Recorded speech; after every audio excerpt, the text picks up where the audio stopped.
Everything starts in a large sunlit mansion. No one chooses to be born, but everyone has to keep living. And she was not an exception to this rule, so she continued just like everyone else. But the universe was full of surprises, and a woman with black hair and green eyes lying down is awakened by another woman calling her. The woman sits up slowly in her bed and asks if she is visiting the imperial palace that day, aware that somehow she ended up in that world. The other woman agrees and says she has prepared a bath for her. During the bath, as no one noticed that something was wrong with the owner of that body, the protagonist imagines she is doing well in her role as a noble. In this world, there is a crown prince, knights patrol the streets, and there are sacred powers and magic.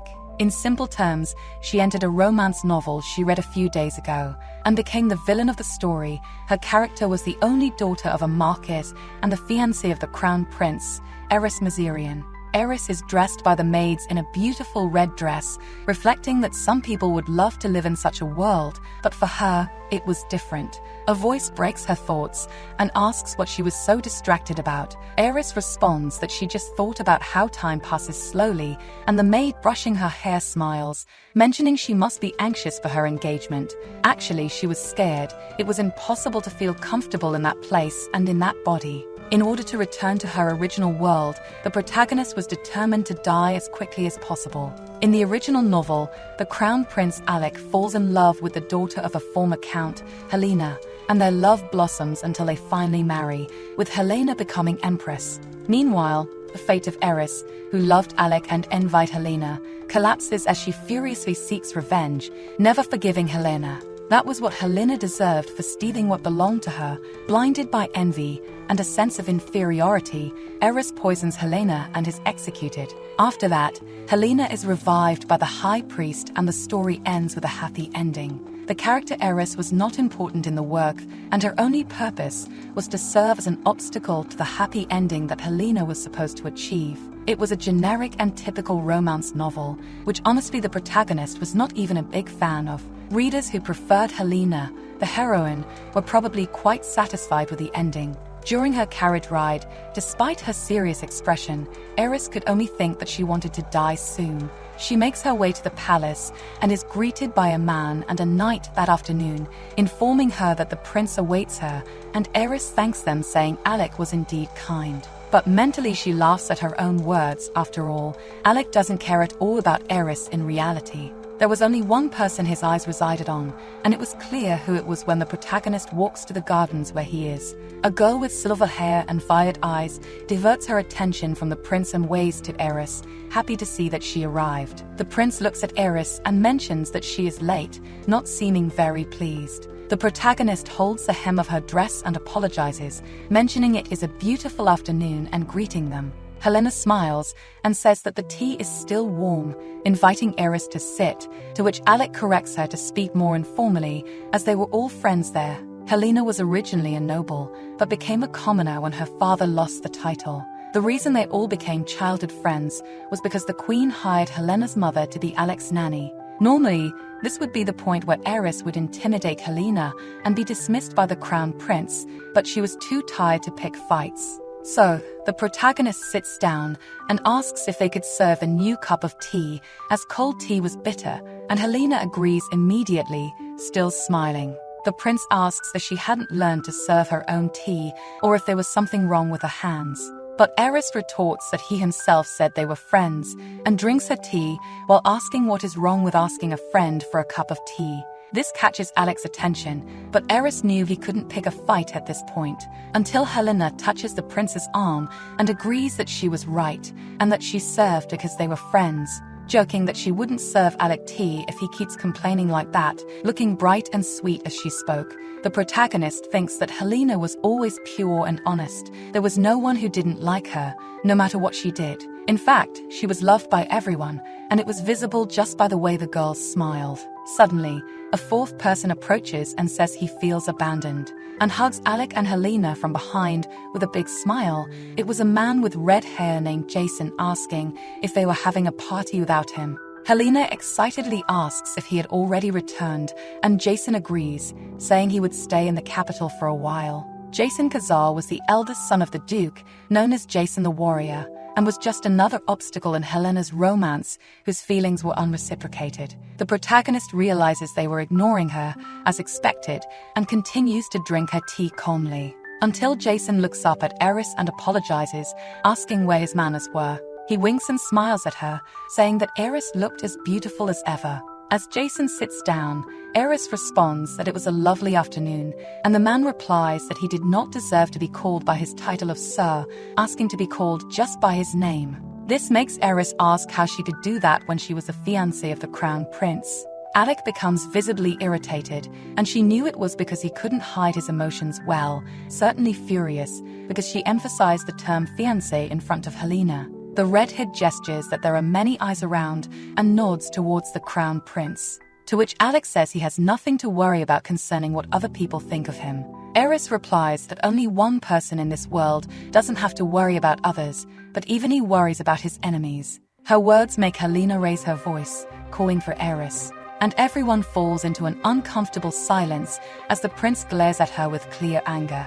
It was obvious this would happen since she practically insinuated that even the emperor doesn't act as if he were all-powerful, which was strange because although Eris was their childhood friend, she was still treated like a nuisance. She probably should be upset about this, at least that's what would happen if she were the real Eris. So, the protagonist stands up from the table and politely thanks Helena for the tea, which catches the silver-haired girl's attention. Eris says she shouldn't speak informally with the prince, and with her inside the palace, as status and class should be respected in front of others. Helena lowers her eyes and hesitantly agrees with her thought, until the crown prince angrily punches the table, drawing attention to himself. He glares at the protagonist furiously and questions how she dared to scold her that way in his presence.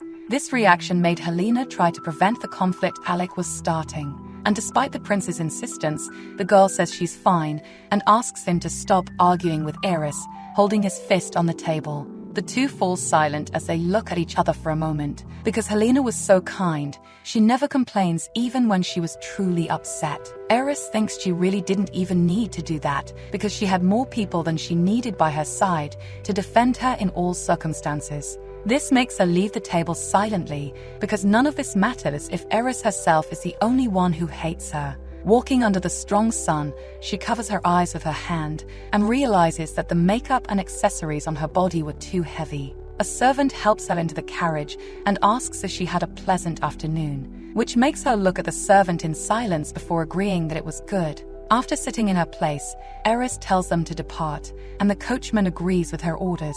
She even thinks it was a beautiful day to hang herself, but obviously she wouldn't do that, as it would be useless since she wouldn't die anyway. Sitting on the couch, the protagonist considers having tried everything she could to return to her original world. Everything indeed, especially with a book with a symbol on the cover in her lap. Eris jumped off a balcony, leaving the servants shocked as she fell. She drank poison she found hidden without hesitation and fainted before being found by servants. And she even tried to use a dagger to attack herself, but taking her own life in various ways resulted in nothing. The principle of causality in this world wouldn't allow her to escape Eris's predetermined story. The coachman caught her when she jumped off the balcony once. The poison she took was actually a sleeping potion, and even when she used the dagger, where various maids were desperately begging the doctor to help Eris. The story just continued, assuming she was attacked by an assassin, but her life was not really in danger, which was ridiculous. She gets frustrated to the point of touching her own head because she certainly wouldn't be so upset if it wasn't so painful. Whenever she tried to return to her world, some supernatural event occurs and prevents her from doing so. So now she would have to retaliate in a different way. The protagonist approaches a maid named Emma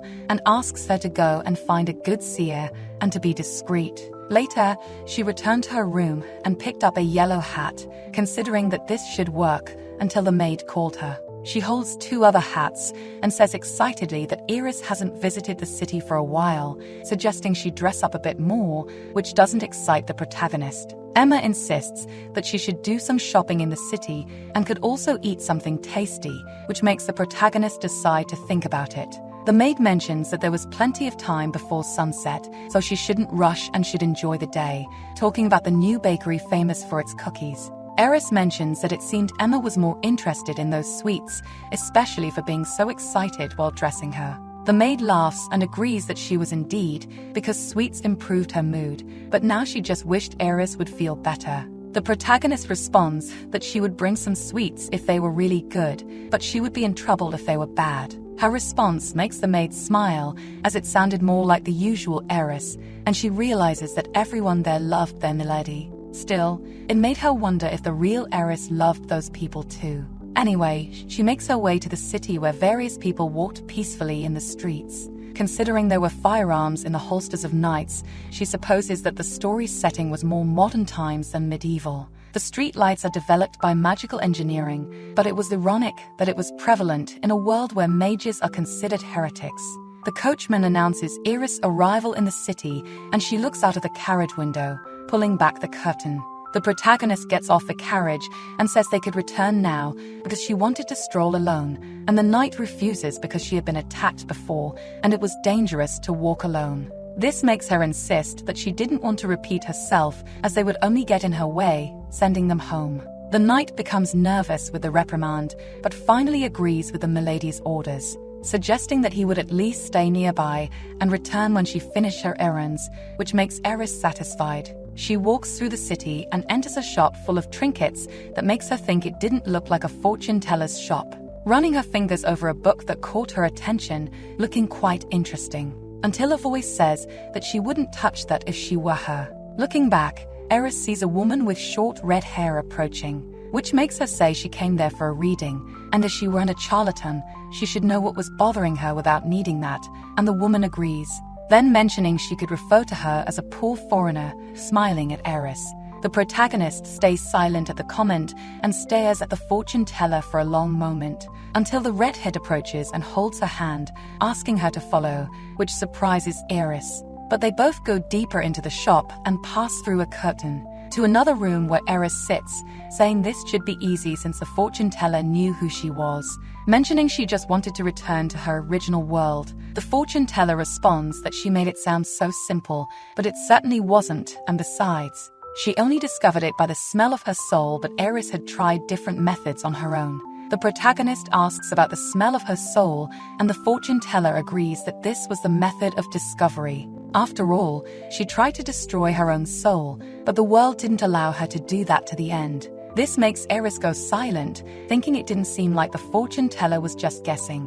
The redhead turns to rummage through some trinkets and asks for a moment to find something, pouring some liquids into a large pot with a sort of bubbling pink mixture, which makes the protagonist curious to know what exactly she was doing, until the woman returns to the table and places a jar in front of Eris, asking her to drink it all. The protagonist asks if it was really safe to drink this, and the redhead puts her hand on her face, saying that even if it were poisoned, it should align with her interest. The comment makes Eris stare at the drink in the teacup with tension on her face, and finally set her fears aside, drinking the whole liquid at once without thinking twice. That's when she started choking and covered her mouth with her hand, desperate. And the fortune teller approaches to hand her a sweet that would help with the taste, making Eris glare at her because she was being treated like a child. The redhead sits in front of the protagonist, saying she wasn't an ordinary fortune teller and Eris should have realized that by now. Then, she moves her fingers and a purple light appears in the palm of her right hand.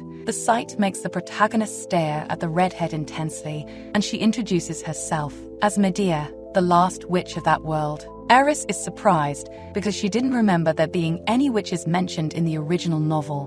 Medea says that she must have many questions, but she would answer them all as much as possible. This makes Eris ask what happened to all the other witches, and Medea explains that she is the only one left on the continent, as the others fled the persecution and live far away from there. The protagonist asks if they didn't have a surname or families, and the seer responds that some decided to have children, but it was rare because they valued individuality. And as they considered themselves as sisters, they usually only used their first names and did not use surnames. This silences Eris, realizing that despite still having many questions, there was only one thing she really wanted to know. So, she asks her to tell a way to return to her original world, which brings a smile to the witch's face. Medea says that if she is willing to risk her own life for this, they could help her, but Eris was the first foreigner she knew, so she would need to seek the help of other witches. The uncertainty of how long it would take makes Eris ask, and Medea considers that at least 2 weeks, but she would need to be patient because her sisters live far away. The protagonist hesitates and squeezes her fingers in her lap, asking what would happen if she didn't want to risk her own life, which makes Medea respond slowly that this was not something she could answer for her, because she didn't know the difference between theology and magic, where theology was divine creation, and magic was distorting the laws of nature. So if she sought a solution that did not yet exist, she needed to consult the priests at the cathedral, but she couldn't guarantee answers there. Eris gets up from her seat, saying she understands, leaving payment on the table for her to keep a secret despite Medea mentioning it was fine. But since the witch's secret was even bigger than Eris's, she believes she wouldn't be betrayed by Medea. The redhead remains silent at this realization and says she seems to have no choice but to accept it, taking the bag with the payment, and says she would contact the milady when she discovers something, then suggests that the protagonist keep a mirror with her all the time. Upon leaving, Eris thinks that it was the first time she encountered new characters since she entered that story. Only time would tell if this was good or bad, and she could only move things forward as they were. Walking through the streets, she wonders why it was so crowded with people around. That's when she realizes, surprised, that there was a huge line for the entrance to a bakery. She realizes this was the confectionery Emma mentioned earlier, and she wonders if all those people were queuing to enter. Eris thinks that no matter how tasty it is, she wouldn't wait in line, being sure she could buy sweets another time. Until she accidentally bumps into another person and lets out a cry of pain and twists her ankle. But before she can fall, a pair of hands holds her by the arms, and the protagonist's body is supported. Looking back, she sees a priest with dark hair and eyes asking if she was okay, which makes Eris realize that it matched the description of a character from the novel. The priest releases her and says he is relieved she wasn't hurt, but the protagonist still thinks he should be the person who brought Helena back to life with his sacred powers, and prayed for Eris to go to hell after she was executed for her actions against Helena. This was the high priest Hubris, who was now smiling at her, unaware that he would be someone she would hate in the future. The two stare at each other for a moment until the priest notices something and approaches the protagonist, and then asks who she was, which shocks Eris with what she just heard. She can't even breathe under the pressure of his gaze, as if he was seeing through her soul. Eris wonders if she should be honest with Hubris and ask for his help right now about her problems. Hubris was one of the male protagonists of the novel. After Helena dies, he sacrifices all his sacred power to revive her, so he was one of her future enemies. If Hubris discovers she isn't the real Eris, he might use her for some kind of strange experiment. If the prince knows the truth, he might accuse her of insanity and banish her to some deserted island to do worse things. She couldn't allow anything like that to happen and nervously holds the hem of her dress. Eris asks if he was interested in her identity because it was strange for a priest to ask about a single woman. The priest remains silent before saying he wasn't referring to her social status, untouched by her words. Eris asks what he was referring to, insisting on her point. People around them gossip about the conversation, recognizing her as the fiancée of the crown prince and wondering what Eris was doing there. The priest looks away and says they shouldn't argue there,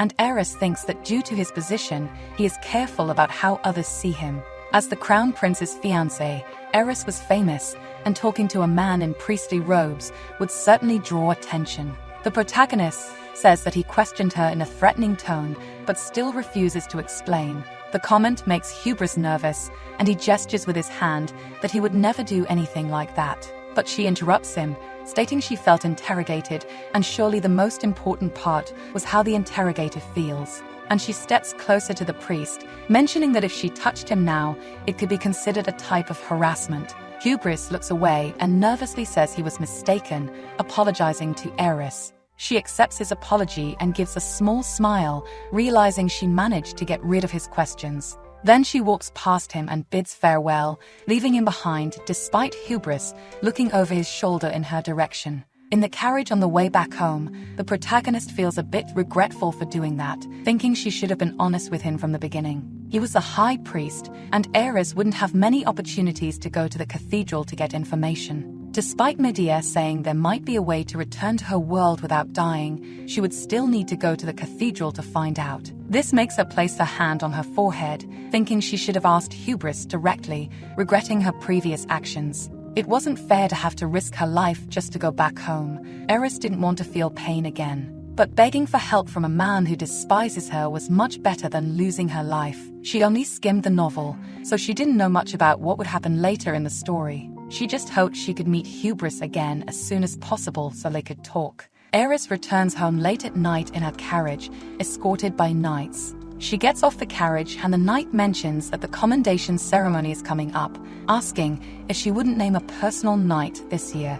Even though she doesn't need to if she doesn't want to, he says it would be advantageous to have a personal protector to accompany her, useful for both official and private matters. Eris remains silent, considering it would indeed be good to help her with her personal matters, but she refuses, wondering what good it would do to hire more servants when she would be leaving soon. The knight follows her on the way back, saying it was a pity because there were many knights who wanted to serve her. It was anyone's dream to swear their life to a beautiful lady. The protagonist sighs and responds that it was a useless dream, questioning whether swearing loyalty to a pretty lady wasn't pointless, and she didn't want anyone's life tied to hers. Eris says that other people might be happy having someone devoted to them, but she was different, and looks at the knight, saying he should seek to live for himself, because she had no intention of carrying the weight of another person's life or helping someone achieve a dream. Meanwhile, in the city, Hubris loved sweets and could see the bakery full of customers in the distance.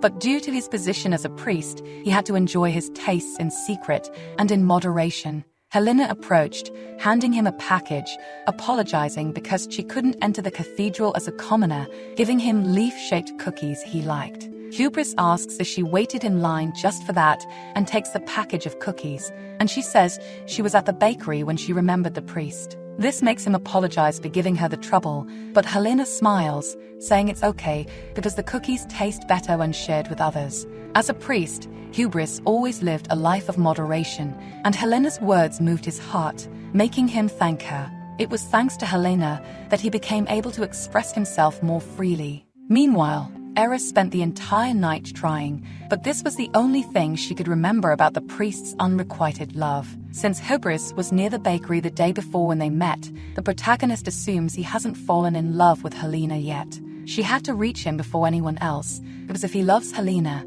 he would never consider helping Eris. But based on his character, it was unlikely he would share his secret with those around him. Eris thinks that the bakery was the place where she had the best chance of meeting the priest again. If she waits until he visits the imperial palace, the possible scenario would be one where having a private conversation with the priest wouldn't make the crown prince happy. Alec would become ill after having a fit of rage, thinking she was seducing the priest, and would report her to the emperor. She didn't intend to interfere with Helena's sweet and boring romance with anyone there. But she had no choice and decided to go out and wait for Hubris in front of the bakery to find the opportunity to see him again. Suddenly, when the protagonist touched the door handle, a voice asked if she was awake, and this voice said that Eris should hurry to get ready because the emperor requested her presence at the palace. The protagonist is surprised by the emperor's sudden request. Later, she dressed in a purple gown and presented herself before the emperor with a greeting on that beautiful afternoon. The emperor, on his throne, apologizes for calling her so suddenly and hopes it wasn't inconvenient, to which Eris says it is an honor to see him. In fact, she felt a bit nauseous after having to get ready in such a hurry all of a sudden. The emperor notes that she has become quite eloquent and mentions that he called her to discuss a coming-of-age ceremony, stating that there is no precedent for this, but he would like to celebrate her coming of age within the imperial palace. The reason the emperor wanted to celebrate at the palace was the rumor that the crown prince was neglecting Eris due to his affection for a commoner. It was a great insult to Marquis Nazarian, who asks his servant if the emperor was aware of this, to the servant's nervousness. But it was clear he knew, and although the Marquis had not yet said it, it was obvious he was furious with the situation. The engagement between the prince and Eris was a political strategy by the emperor to form ties with the aristocracy. To show that the marriage would happen as planned,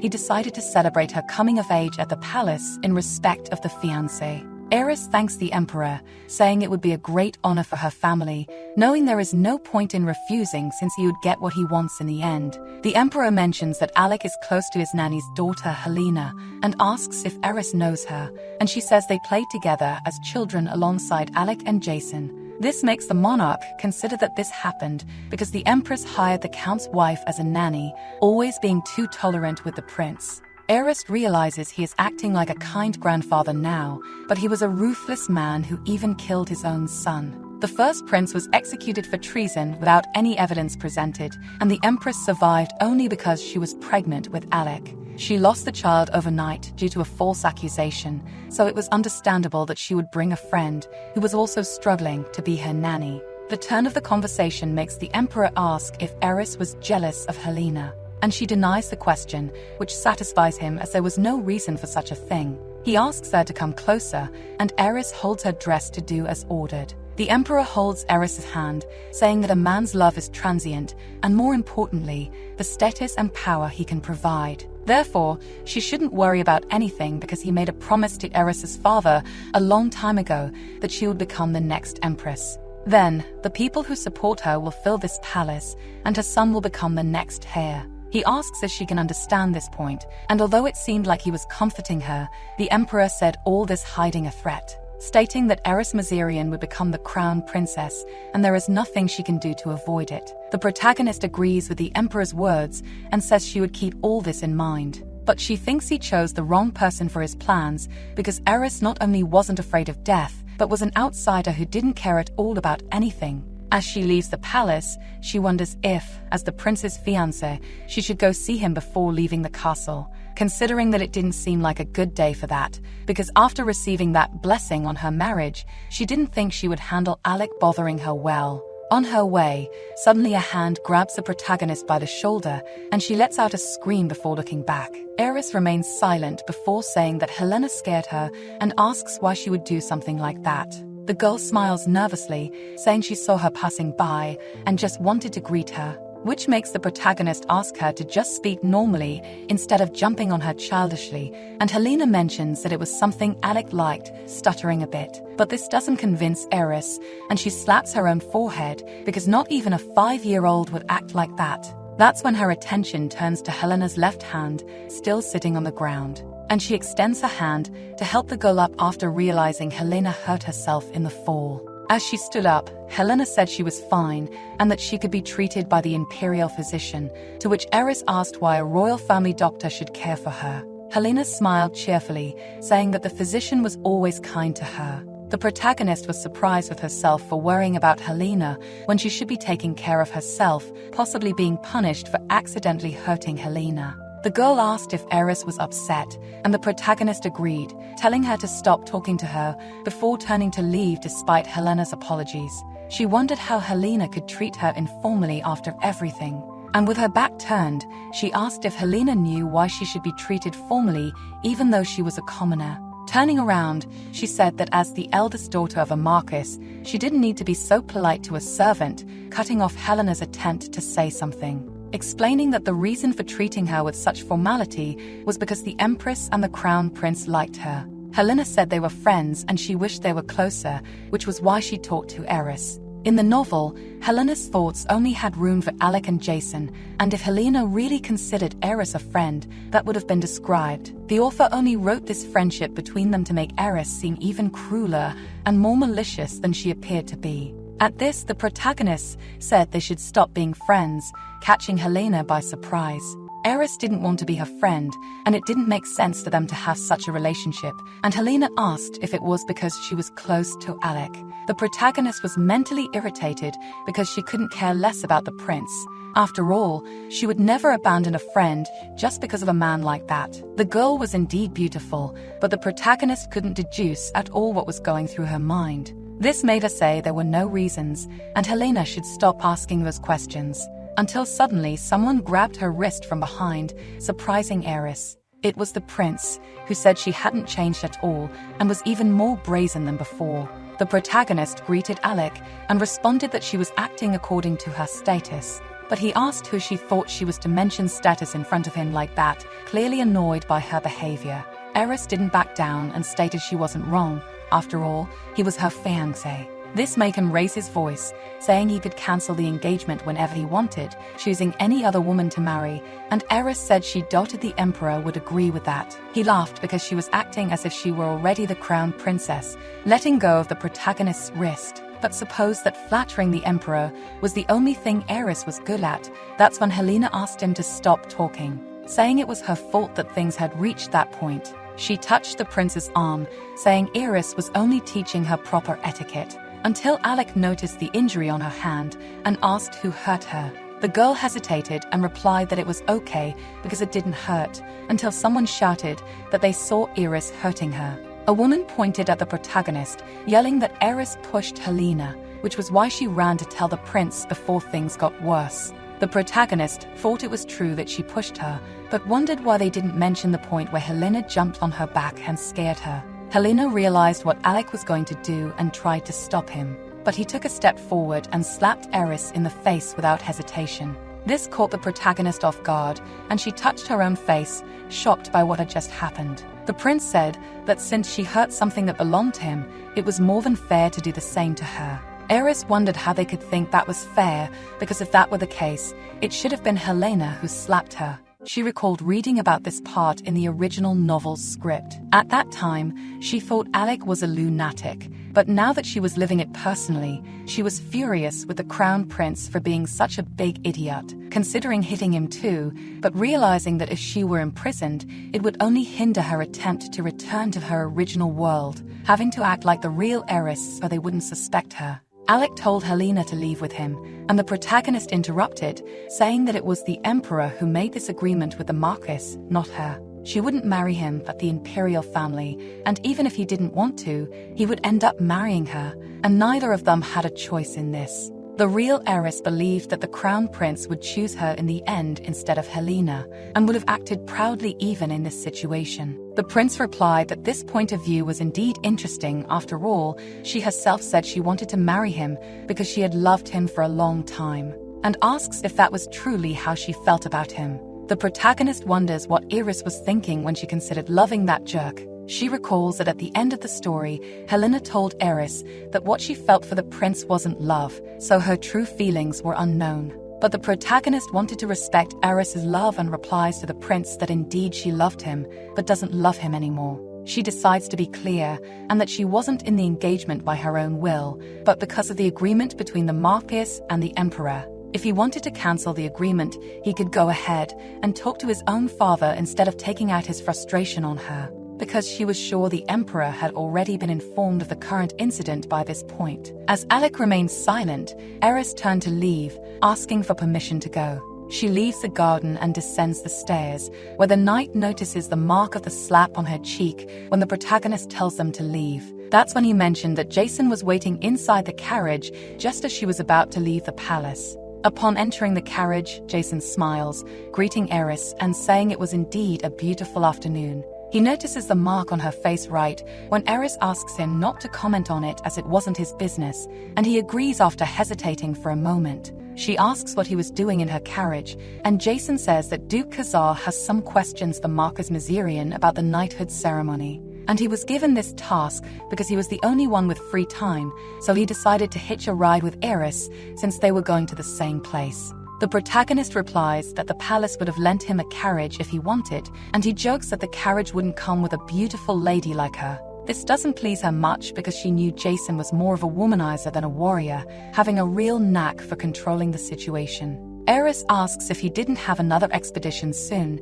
and he says he's not sure because he killed the dragon that was considered Mother Nature and would hide in the capital for now. Although it was what he wanted, the other dragons didn't like Jason for what he did, which makes the protagonist ask if the dragon wanted him to kill it. She recalls that the book said Jason returned because he missed Helena, but there should have been other reasons too. Before Jason was born, the high priest prophesied that he would become the Dragon Slayer. The Khazar family was full of generals, but due to the prophecy, Jason underwent tougher training than anyone else and was beaten to the point of falling and dropping his sword. The novel begins when Jason returns to the palace after killing the dragon, and it was because he had to fall in love with Helena, the protagonist of the romance. He was only seen as a weapon, the Dragon Slayer, but when he met Helena, who only saw him as Jason, he fell madly in love with her.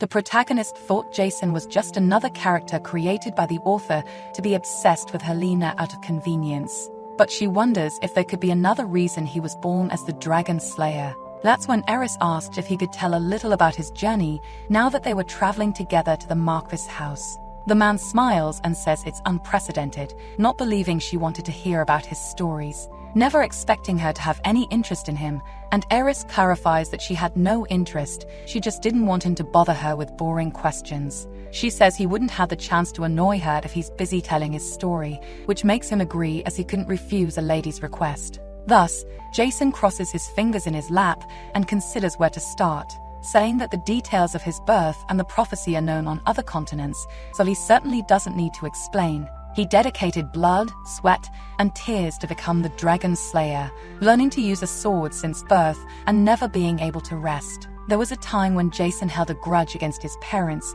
but thinking about it now, he believed they made him go through all that to protect him. But he didn't know that at the time, and that's why he thought maybe everyone would be happier if he just disappeared. He knew he would end up killing dragons eventually, but didn't know when that would happen. Jason realized that the dragons, probably threatened by the prophecy, might appear to attack him first, and he's been worried about his family's safety ever since. So, he left home and began a new journey, all to become even stronger than before. But now that he thought about it, he could also see there were other reasons for leaving home.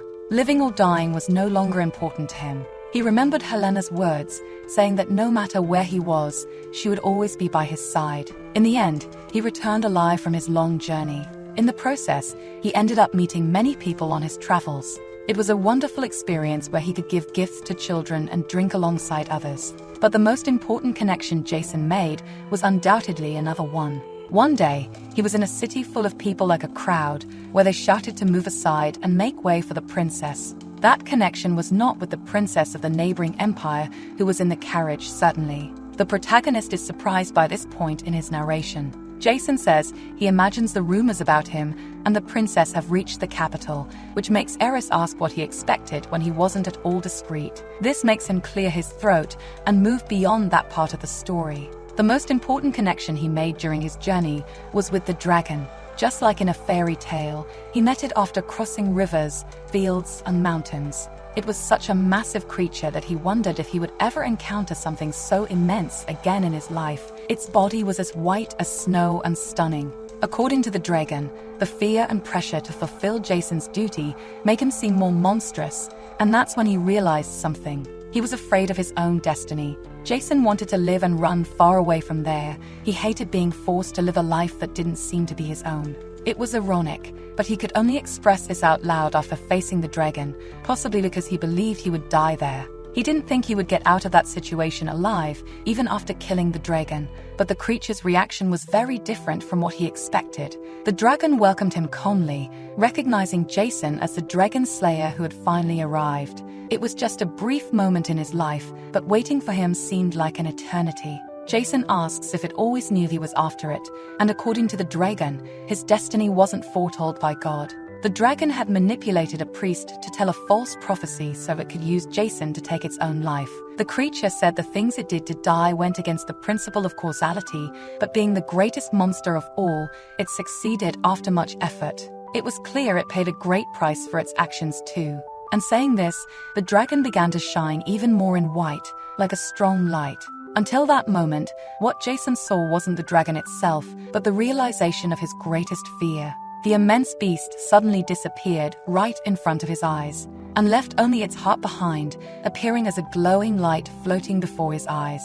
Thus, very slowly and hesitantly, he raised his sword to strike the beast's heart. When he pierced the dragon's heart, the ground began to tremble violently, and Jason felt he was finally free to live his own life. After hearing all this, Eris feels it was a good story, but she couldn't empathize with him. The part about the dragon manipulating the priest to die was quite interesting, making her wonder about the principles of causality, something she could research more about. Eris asks if he knew which priest was manipulated and what the dragon meant by going against the principle of causality. And Jason says that if it was about Father Matthias, he retired and went back to his hometown, but he wasn't sure what the principle of causality was. Even though the dragon answered his questions, it wasn't in a way Jason could fully understand. Jason says he isn't sure a mere human would have understood, even if it had given an explanation. The protagonist wonders if she ended up back at square one, but Jason would find it suspicious if she focused too much on that point with her questions. Finally, she responds that she understood his point and decides she needed to find out more about what she heard later. After a moment of silence, Jason mentions that they seem to have become closer, which caught the protagonist by surprise. He asks if she didn't think it was time for Eris to speak to him less formally so they could become closer. These words make her think that he wished for them to be friends, just like Helena, and Jason's smile only confirmed that. Eris replies that she didn't think they were close enough for that yet. After all, they weren't in a position where they could be friendly with each other. Despite smiling at him, she didn't intend to give in to his puppy dog look after hearing her refusal. She turns her attention to the outside of the carriage through the window, thinking he could lament as much as he wanted, but it wouldn't work to convince her. It doesn't take long for them to arrive at the mansion, and Jason proudly offers his hand to help the protagonist down. The girl accepts the help and holds his hand to get off the carriage. That's when he calls her name and says she shouldn't be so upset with those two, as they lived their lives in the palace and had no experience talking to others. This argument catches her by surprise, and she remains silent before responding that she believes they are both too old to be forgiven just for that. Eris forcefully pulls her hand away from Jason's and steps back, telling him he could find her father in his office. Bidding him farewell with a tense expression, she wishes him a good meeting. After a moment, Jason thanks her and bids her farewell in return. When she enters the mansion, a maid is shocked and asks what happened to her lady's cheek. The protagonist asserts she is fine and that there is no reason to make a fuss about it, despite the maid insisting on knowing if she is really okay. Returning to her room, the maid tends to Eris's face, even though she says she is fine, justifying that the Marquis would be upset if he saw her in that state at dinner. This catches Eris' attention, and the maid explains that there would be a dinner, as it had been a long time since she dined with the Marquis. Although accustomed to acting like Eris, she still felt strange around Marquis Miserian, making her not at all eager for the dinner. Anyway, in the evening the two eat together in the dining room by the light of the fireplace, and the protagonist spies on the Marquis during the silent meal, until she is surprised when he suddenly calls her by name, asking if she is absolutely sure she won't choose a personal knight. Eris says she believes the knights of her family are more than enough, to which the Marquis responds that she should at least attend the ceremony. Every year, commoners and those of lower class become knights to elevate their status, but their backgrounds prevent them from being chosen. That's because influential families choose knights from other powerful families to maintain good relations with them. But noble knights only care about their own well-being and aren't discreet, so she couldn't trust them to handle sensitive tasks. There are cases where the relationship between the subordinate and the superior becomes murky, and the master ends up serving the knight, which isn't a knight's duty. A true knight is someone you can send to places you cannot go personally. They are people who will do things you cannot tell anyone else and won't tell a soul. The Marquis tells Eris to find a knight who would die in her place if her misdeeds were ever discovered, because that was the duty of a true knight. Eris, who is always scheming something, might indeed need someone like that, making the Marquis know his daughter well to give his advice. But it still seemed strange to her because he was speaking directly to her about this. Not to Eris, but to the person behind her body, the one possessing her. No matter how well she could pretend, she could never be the real Eris, whether through subtle habits. Her personal preferences and even the foods she liked were possibly different. It would be impossible for Eris's parents not to notice a sudden change in their daughter and her habits. This makes her consider that she should apologize, perhaps ask for forgiveness for possessing their daughter's body. If she told the truth, she wondered if the Marquis would expel her, or perhaps question where the real Eris had gone, maybe considering she was a witch and torturing her. Considering all this was even more stressful than her previous encounter with Hubris, when the Marquis got up from the dining table. Eris's heart felt heavy because of what she did, despite it not being directly her fault. Feeling guilty for having stolen their precious daughter, especially now under the intense gaze of the Marquis, until he approached and placed a hand on her shoulder. This catches the protagonist's attention to the Marquis's face, but he just touched her shoulder in comfort before silently leaving her completely alone in the silence of the dining room. Eris realizes she misses her own father, lowering her head as sadness overwhelms her. Wondering what happened to her real self in the other world, she might well be dead now, or perhaps still alive. If she was missing, she wonders what her parents would be doing, maybe searching for her. The protagonist covers her face, considering if she could go back, terrified of this possibility and the bad thoughts, just wanting to go home. A maid, who was observing her from a distance, hidden behind the curtains of the room, noticed her sadness. Time passes, and that same maid approached her lady with a blanket in her hands when she saw her sitting on the grass outside. She covered her, asking her to come inside the mansion because it was cold outside, but Eris remained quiet. When the maid insisted, suddenly the protagonist asked if love was really that important. Catching the maid off guard, she continued, asking aloud if she could become empress just by loving the emperor. This maid was Emma, who had worked for the Massyrian family since the day Eris was born, caring for her as her nanny. Emma still remembered the day she held her in her arms for the first time.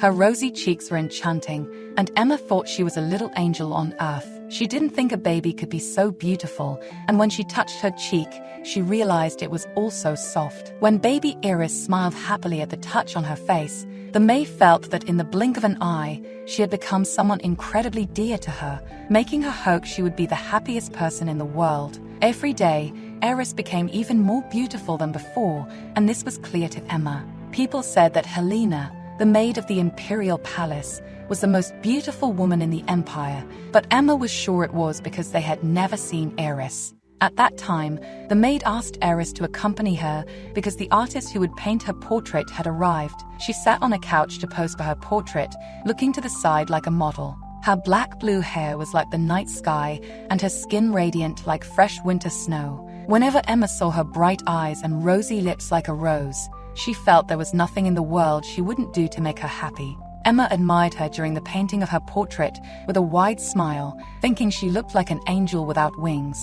As the only daughter of one of the most important families, her lady always enjoyed a luxurious life. This made her the target of envy from many others who saw her. One day, Eris asked if the crown prince would attend the ball that day, and Emma agreed, until voices commented on the dress Eris was wearing. People gossiped about how she dared to ask the imperial tailor to make it, acting as if she were already the crown princess.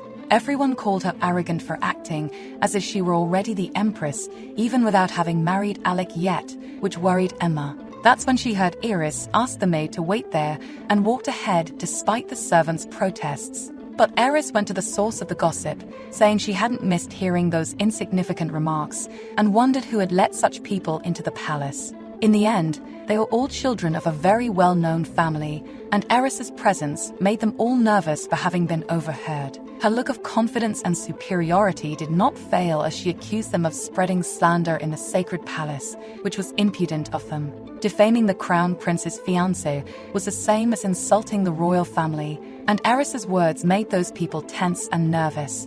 Eris asked what would happen if the emperor knew what had happened in that hall, and this made those people bow and beg her for forgiveness after saying those things. Eris didn't care at all about pleasing those who didn't like her. In fact, Eris was deliberately cruel to these people on purpose, seeming indifferent, but Emma was sure that wasn't how she truly felt, which made her keep praying for her happiness, believing she deserved more happiness than anyone else in that world. One night, while brushing her lady's hair, Emma said she could have informed the Marquis about what the Count's children said, so they would never gossip about her again. Eris replied that she didn't need to get involved, as she had to act cruelly so that none of her servants would be looked down upon either. Emma was surprised and mentioned they were just commoners, which made Eris sigh, saying that people didn't insult her for who she was, but because she worked for Eris. The Marquis' daughter wouldn't allow Emma to be mistreated for something like that, so she should hold her head high wherever she went. But then, when Eris was officially recognized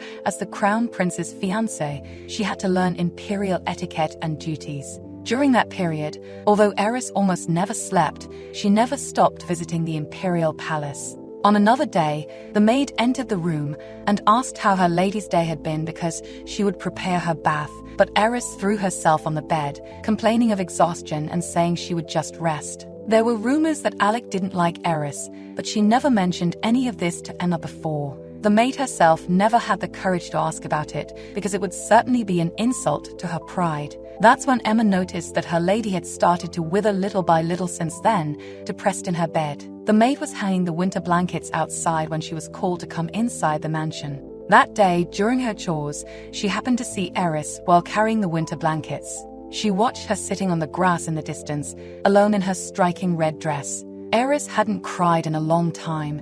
Even when people called her cold-blooded or heartless, she never shed tears in front of others. But now she was complaining about how the throne required much more than that. The truth was that the crown prince didn't recognize Eris's hidden efforts. With a pained expression, Eris said she was taught that the role of the empress was to support the emperor, and she worked so hard for that. But even though it hurt, knowing he didn't have to love her, he could at least appreciate her efforts, she mumbled, clutching the blanket over her head. She was hurt because the only thing Helena knew how to do was smile, yet everyone loved her anyway. Seeing her lady in this state, Emma wished she were a witch so she could make it rain and hide her tears. The maid hugged Eris from behind and apologized, wishing she had a way to make her lady's wishes come true. But all she could do now was pray while hugging her to comfort her, with tears in her eyes to share her pain. Deep down, Eris just wanted to disappear from that world, and she wished her desire would come true. Sometimes,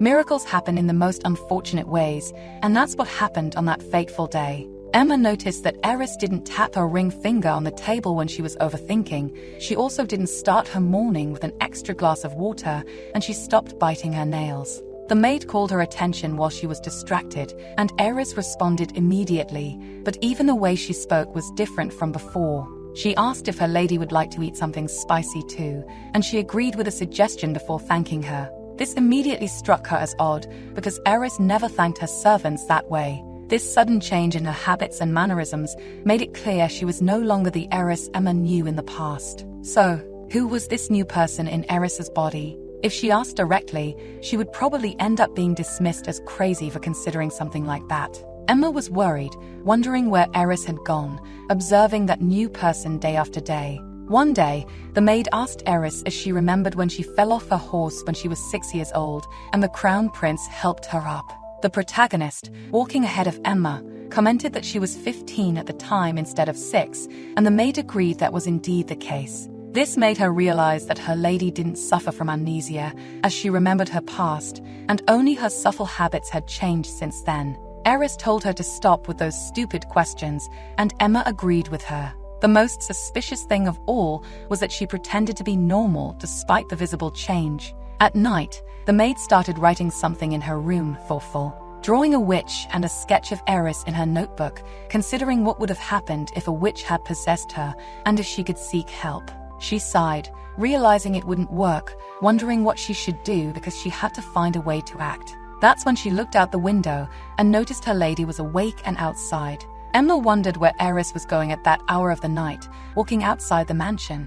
It was dangerous to go out alone in the dark until something caught the maid's attention. In fact, suspicious things had been happening to her lately, but she considered that none of it could have been by accident, until suddenly she widened her eyes at the thought, running to get a light so she could go out in the dark as well. Looking for her lady in the middle of the forest, still barefoot, worried, Emma remembered seeing her lady walking that way into the forest, but lost sight of her, wondering where she had gone. This made her keep calling for Eris, worried because she couldn't lose her in any way, until she noticed the presence of someone behind a tree, and the maid approached, asking if it was Eris. She ran through the bushes and realized it was indeed her lady standing in the middle of the forest. Then she approached her slowly, calling her name when Eris didn't notice, remaining standing with her back under the starry sky. The maid asked what she was doing out there because it was dangerous to go out at night, and the protagonist replied that she wanted to go home.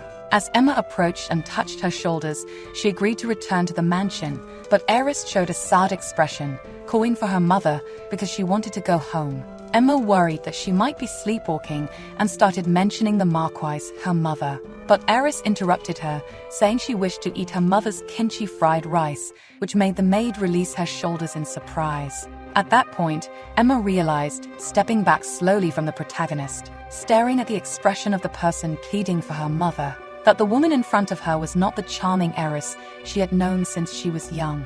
She was a lost soul, wandering around in an unwanted dream, whining for her family. Eris shed tears as she asked to be taken home, but Emma realized this truth a little too late. When the girl started to fidget, the maid tried to hold her by the arms to make her stop.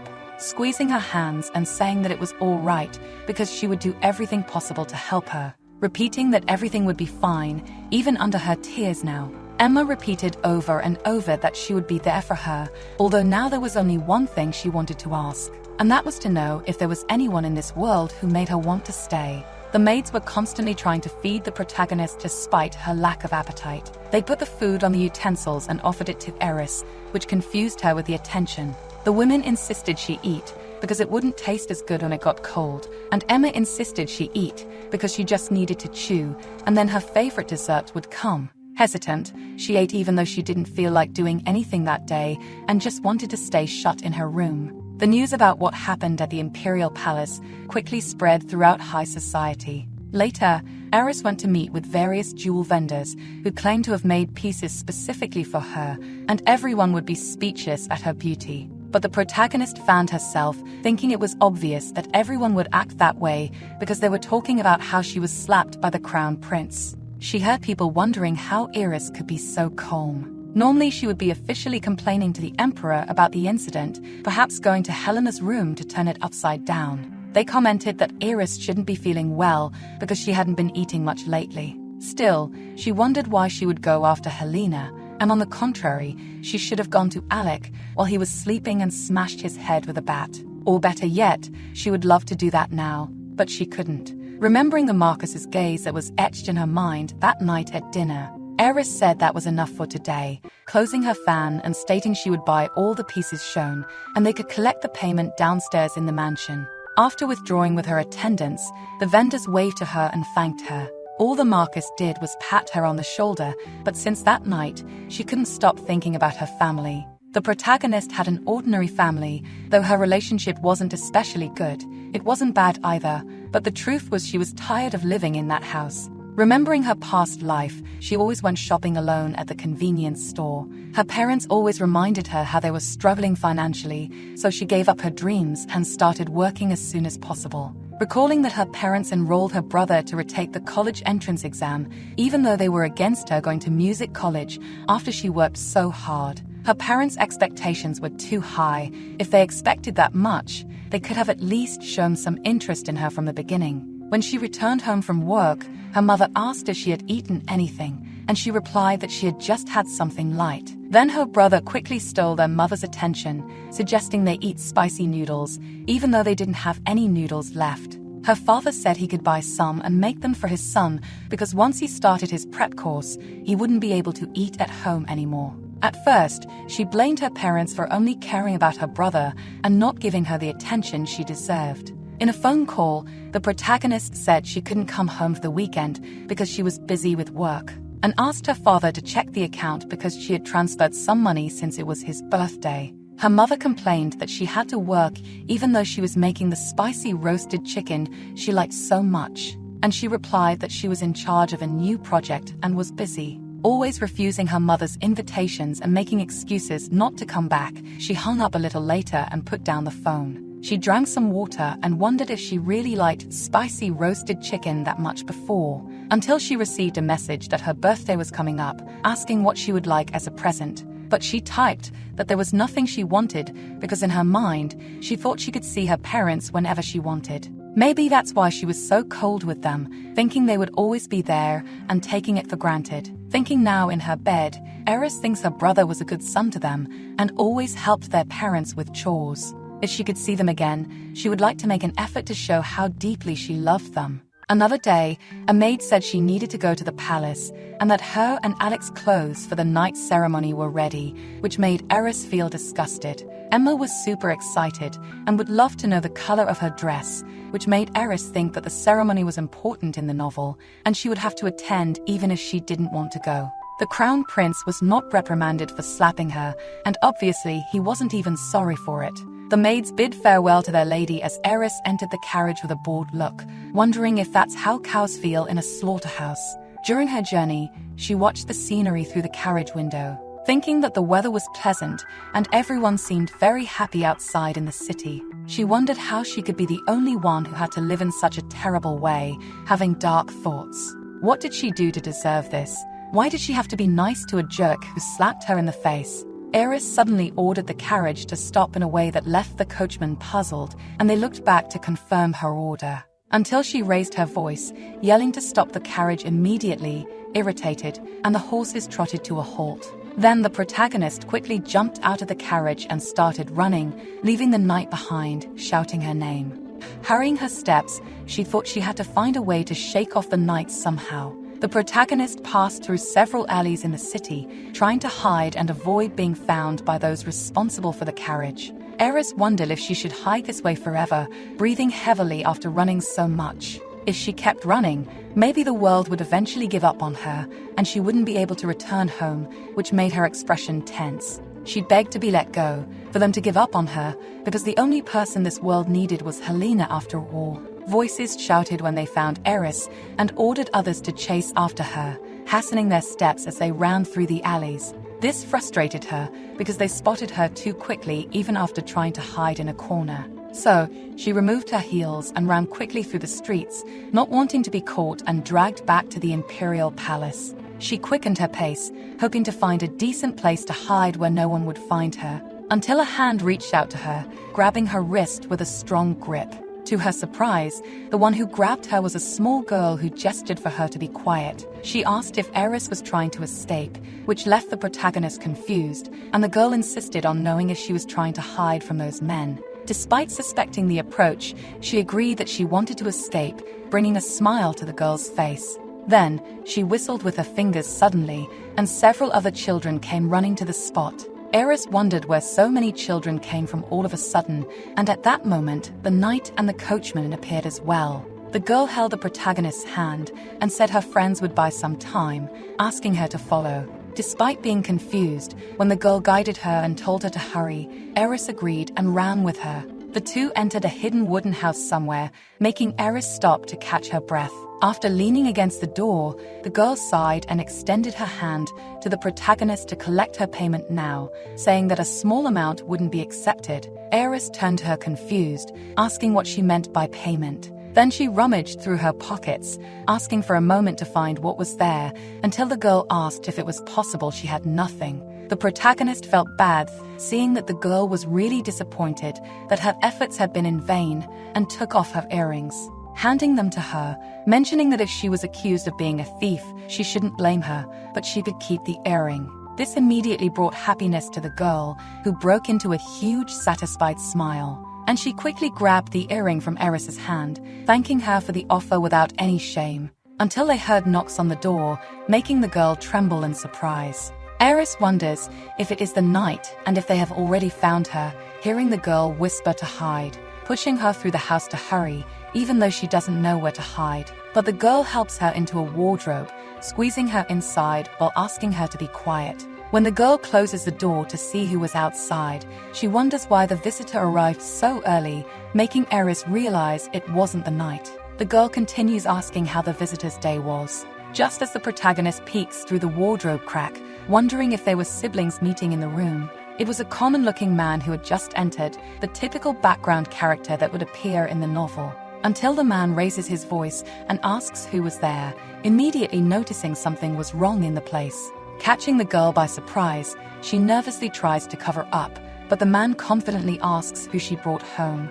As she denies it several times, he just sighs in exhaustion and turns to walk. This makes Eris cover her mouth, realizing the man was heading directly to the wardrobe.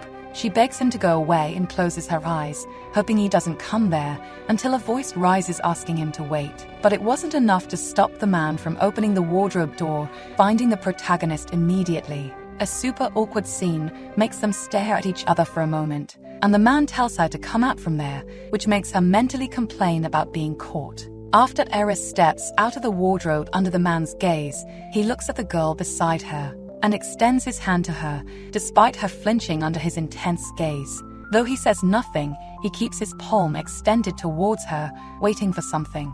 Finally, after a long moment of silence, she reluctantly hands something to the man, muttering, and he returns Eris' earring to her, saying she can keep it, which irritates the girl, making her raise her voice and ask why he is doing this. The protagonist agrees, as she only paid the girl for her help and she didn't steal it from her, and the boy acknowledges this. This leaves Eris silent, just looking at him after seeing his calm and logical reaction. The guy approaches the girl and touches her head, saying that nothing good comes from getting involved with aristocrats, and even with a good reason, they shouldn't accept something so expensive. Eris looks at her own hand, at the earring in it silently, then throws it towards the man, and he catches it just in time before it hits his face, saying it would be more troublesome if he didn't keep it right away. With a smile, Eris states that the earrings were payment for all the help she received earlier and to keep their mouths shut about her being there. It was up to them to trust her, and Eris was willing to offer a payment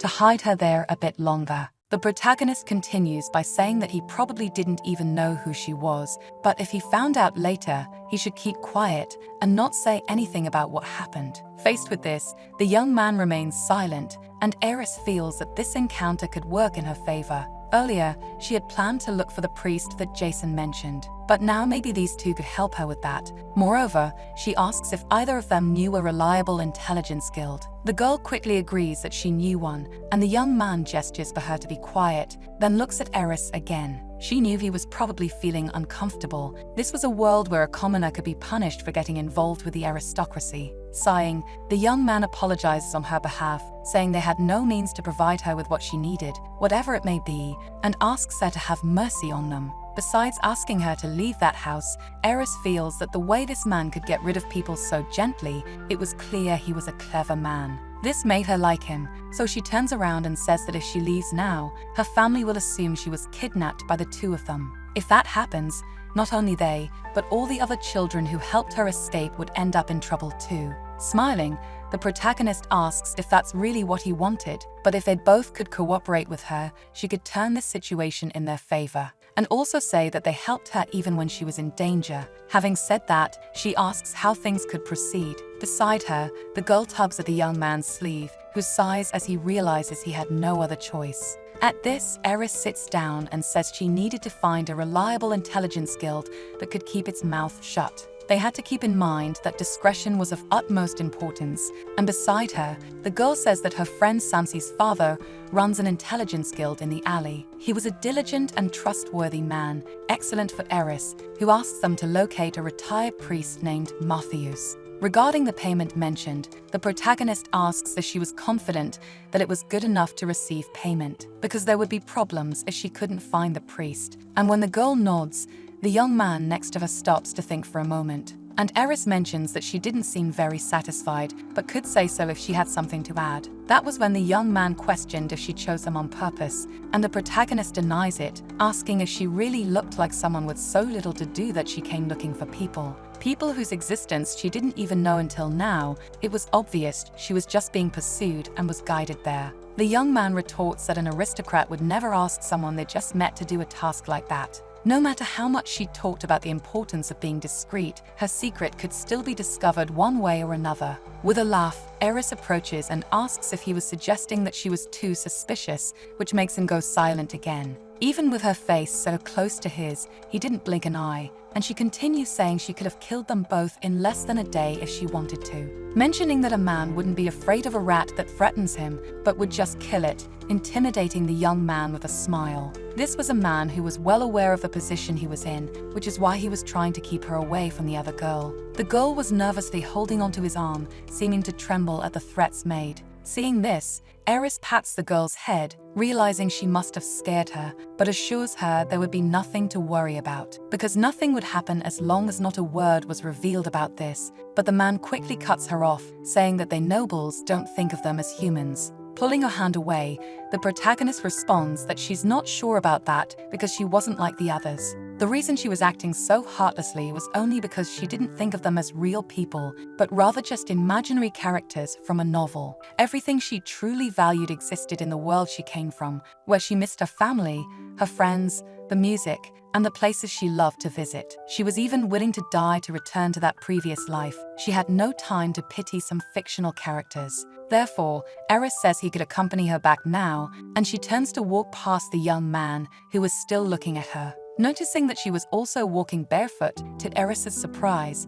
he suddenly took off his own boots and crouched down to offer them to her. making her mention that he didn't seem to have enough shoes to share, so what would he do if he gave her his only pair? He replies that even so, he couldn't allow a young lady to walk barefoot, so he helps her put on his shoes. He stands up again, saying he would be outside, and she could leave when she was ready, and the protagonist just watches him walk away. This makes her feel that she didn't want to leave, but they would find her inside in less than a day if she stayed. Even so, she had to return home, and taking a deep breath, she convinces herself that everything would be fine. She was prepared to face death, so there was no big problem with the crown prince's slap in comparison. She could not allow herself to be the one who runs away, and she might as well just kill him with her own hands. The principle of causality in this world was keeping her alive, but what could happen if the male protagonist died? This was indeed an interesting thought that moved her out of the house with firm steps. When she returned home, all the servants were surprised, but the protagonist remained perfectly calm. She answered that she had just gone out to get some fresh air, and even with her concerns about her night, she insists that she returned safe and sound and that there was nothing important. Passing by the maids, Eris goes upstairs feeling tired because she needed to rest, and then another maid asks Emma to prepare the bath. A little later, Eris sank into the bathtub, thinking she needed to meet Hubris as soon as possible to learn more about herself and this world. That made her remember the conversation she had with the priest before and how she pushed him away. It was a bit embarrassing to have to admit that she was not from this world after all the confusion. She could only tell him that she had to lie because there were many eyes on them before. Surely the merciful high priest wouldn't ignore a poor lamb. Therefore, Eris had to go to the imperial palace the next day to look for Hubris, and so she left the next day in her carriage. When she got out of the carriage with all the knights around, Eris felt that the number of guards was even greater than before. They seemed worried about another escape. A servant received her and apologized because the crown prince was on an inspection and couldn't be there today. Because he was currently handling affairs in place of his father, for now, she should accompany him to the dressing room. Eris replies that it was unfortunate not to be able to meet the emperor, but she supposed it was her own fault for arriving on the wrong day. But at least she was relieved she didn't make her visit the day before, and so she proceeded to the dressing room to receive the help of the women to get dressed. Beside her, the women praise her as a beautiful bride and say that surely everyone would be envious of the crown prince. She asks if the dress looks good, and the protagonist hesitates before agreeing that it looks good. The maids would have difficulty washing that huge dress because it had several layers. Still, she wonders why she was worrying so much about them now when there was no need. Next to her, the lady says they would send the dress to her mansion when finished. It would be ready in time, so there was nothing more to worry about. For now, Eris asks for help changing her clothes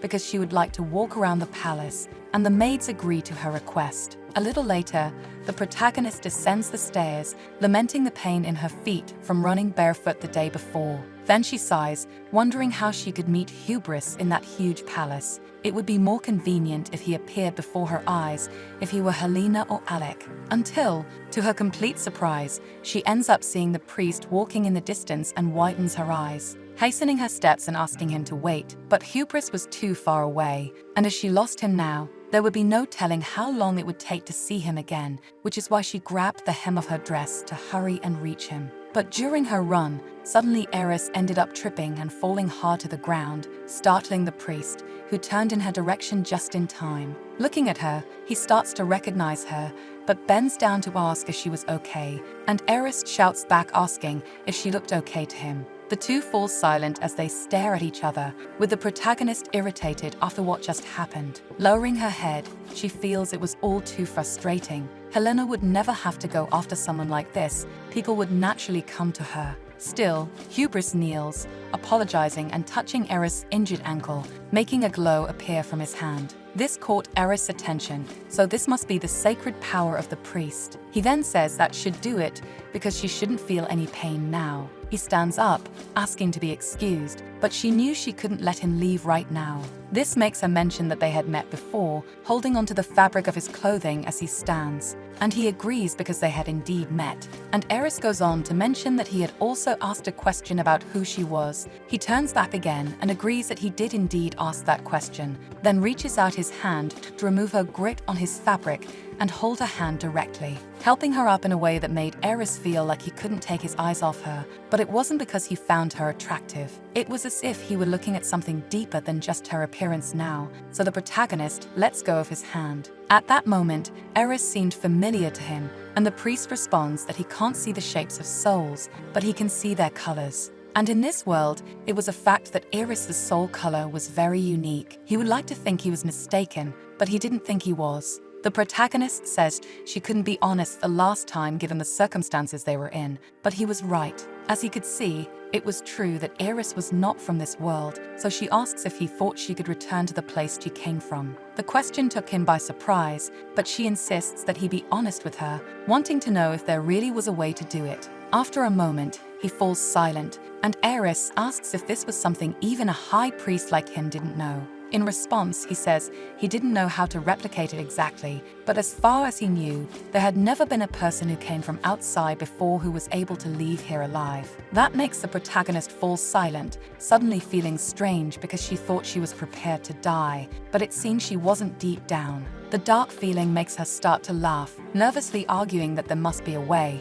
perhaps through a portal to a different dimension. Hubris' expression becomes worried when Eris says that none of this makes sense. If there was no way to leave here alive, how did she even end up here in the first place? There must be some alternative solution they may not know about, so she begs the high priest to help her. Then when he goes back to the cathedral, he could check the records. After she started rambling nervously, Hubris asks her to stop for a moment and holds her arms. If her soul was not from this world, it meant that the soul that belonged to the original body no longer existed either. She could come to this world because it was an empty shell. That must be the law of life. In other words, it would only be possible for Eris to return to her original world if the soul that is in her original body dies. But it was very likely that the soul of that body was no longer there, which could mean that her real body was just an empty shell now. She steps back, disbelieving that this could not be possible, although the priest assures her that it must be true. Since there was nowhere for her soul to go and die in its place, it was impossible for her to return alive. So she should just accept her fate and live her life. But accepting her fate and living someone else's life made the protagonist enter deep thoughts, almost getting upset because Hubris shouldn't even have an idea of the life Eris has. She didn't even have a life of her own to begin with. How much longer would she have before losing her life? How much more would she have to suffer? Would this even have an end? And if she ends up losing herself because she has to live someone else's life in her place? If this really is her only option, she'd rather meet a witch and go on an adventure than continue living as the crown prince's betrothed. Then, the protagonist refuses, which takes the priest by surprise, but Eris goes on to say that she doesn't care if this is the law. She would find a way to go back home, even if she can't go back alive.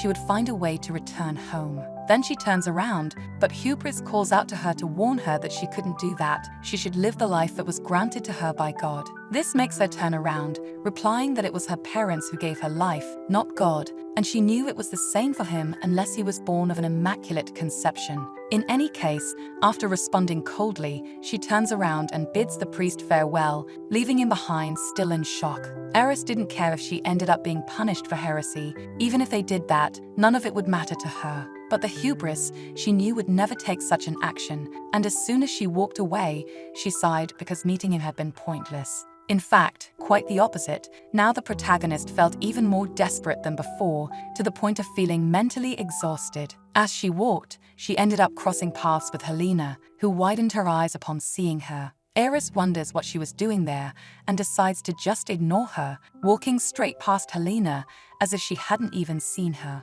But the girl turns around and grabs her hand, asking her to wait, and the protagonist asks what she wanted. After a moment, Helena says she would like to apologize to Eris for what happened last time in the garden. With her hand on her forehead, the protagonist sighs because it wasn't Helena who hit her, so there was no reason to apologize now. Even though she insisted, Eris replies that she shouldn't worry about feeling guilty too and starts to pull her hand away. However, she continues holding the protagonist's hand because she wouldn't understand if she didn't forgive her, even though she wasn't the one who hit her. It was because of Helena that things got to that point, and she also did nothing to help Eris. She should have stopped the prince from hurting her and should have told the maid that she was mistaken about what she had seen before. Instead, she just stood there while she watched everything happen, and Eris had to go through all of that just because of her. That's why she asks for forgiveness and doesn't want her to feel bad, so the protagonist just keeps looking at the girl, feeling that she was really very honest and strangely adorable.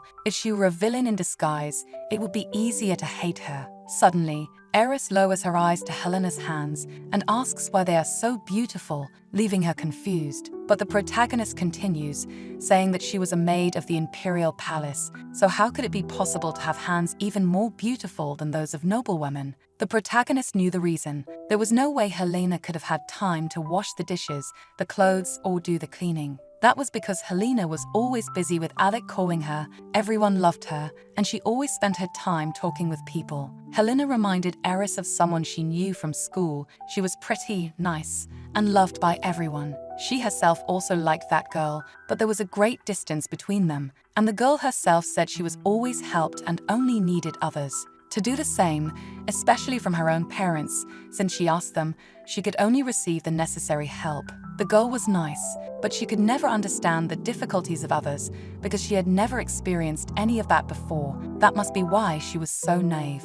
Slowly, Eris says that she hated people like Helena and pulls her hand away from the girl despite her attempts to ask for forgiveness. At that moment, someone else was doing the chores in Helena's place, but she couldn't use that as an excuse to hate her. That's why Eris says there was no reason to apologize to her, because that wouldn't change what she felt about her. She was finally able to realize after coming to this world that she had always had such an unpleasant personality. Helena could hate her as much as she wanted. She had never hated anyone in her life, but now she had the perfect person for it. Later, the protagonist was being dressed by the maids. Emma was trying hard to tighten the protagonist's corset even more. Though Eris feels it was impossible for it to be any tighter than it was now, to the point of almost losing her breath, she wonders why Eris needed a corset like that when she was already slim enough. She needed to convince the maids to leave it aside. A little later, in her beautiful purple dress and ready to go out, everyone started to praise Eris for her beautiful appearance. She went out to see the carriage coming from the royal palace. The knight's ceremony was being organized that day. The Marquis had told Eris to choose a knight because it would be someone she could trust the most and would not tell anyone anything. But since the protagonist was determined to die, she didn't want to choose a knight to be killed just to prevent her death, especially since they would be devastated if they couldn't protect the lady to whom they had sworn so much loyalty. She would just make an appearance and come back soon, but soon the protagonist ended up arriving from her journey at the palace to greet the crown prince, who didn't even try to hide his displeasure upon seeing her. There was no way she would have gone there and waited on her own will. The emperor must have ordered her to do it. Around them, people commented about them and how Eris was always beautiful and comparable to the beauty of the throne. It was too early for the protagonist to be holding the hands of that idiot prince, but she extends her hand anyway. And she waits for Alec to guide her as he should, and he once again makes a face that makes Eris feel he must be disgusted with her. People said that everything could be forgiven if someone was beautiful, but she didn't think that should apply to the prince fool. Either way, she smiles and asks if they were going to stand there all day, wanting the idiot to just take her hand already. After staring at each other for a long time, Alec grabs her hand with a roughness that startled the protagonist, pulling her with him in a way that made Eris feel he was probably furious. They just walked together for a while, going far away. When he stops, Eris says she knew he didn't like holding her hand, but he shouldn't act like that. But suddenly, he starts carrying her in his arms, leaving Eris utterly confused and wondering if he had gone crazy. She asks how he could be so rude, and Alec retorts that she must have been plotting for him to carry her like that. The protagonist denies it, saying he was entirely mistaken, and asks to be put down, irritated to the point of wanting to pull his hair out. But the prince refuses because as long as he thought she was part of the imperial family, they would continue like this, and Eris replies that nothing good would come from causing such a scene. At that, Alec explains that he didn't know what Eris had told the emperor, but he was ordered to take good care of her, though the protagonist doesn't understand why he was blaming her for this. Judging by her reaction, Alec assumed it must be true that she acted behind his back and convinced his father that he should treat her better. And Eris questions how it could be her fault if the emperor didn't trust his own son to that extent. It was a headache that Alec blamed her for everything. He must have been reprimanded by his father because he hit her before. That's when Eris sank her nails into his neck, making him drop her to the ground. The protagonist dramatically comments that if he was too tired to carry her, he should have said so earlier, and she was too foolish not to have realized it sooner, which took the prince completely by surprise, and the people around them commented on it. He turns around, trying to explain that it wasn't like that, but Eris yells for the maids because they should bring a parasol immediately. They would be responsible if the prince fainted on an important day like this due to his exhaustion. Soon, one of the maids appears running with a parasol, opening it to cover Alec, making Eris wonder if she should take the chance to tease him a little more. So she asks if he was feeling better now, drawing a sigh from Alec, who didn't seem pleased at all with this. She asks him to smile because, after all, it was the emperor himself who ordered him to take care of her. And holding onto his arm, she sees him argue that she was crossing the line just because the emperor was lenient with her, making the protagonist laugh because if that were the case, he should just go beg the emperor or throw a tantrum. He could even tell him that he wanted to cancel his engagement with his detestable fiancée and marry Helena instead. And Eris even offers to beg for him, which makes the prince remain silent. It seemed he was a coward who couldn't even say anything to his father, and she wonders if that's why he always took out his frustrations on her. Suddenly, a woman approaches to tell them that the event's opening would start soon, and Eris smiles because they should hurry so they wouldn't be late. On the way, Alec warns her not to think she would always have the emperor's approval because she had a talent for making people tire of her. Getting tired of her seemed to Eris like he had cared for her from the beginning, but it was strange because she felt nothing for him. A little later, they arrive at the ceremony, and the protagonist feels that even though she only watched the opening, she was already sick of it. So she gets up to get some air and leaves the hall, thinking it was hard to breathe with that corset, but dealing with the imperial family was killing her.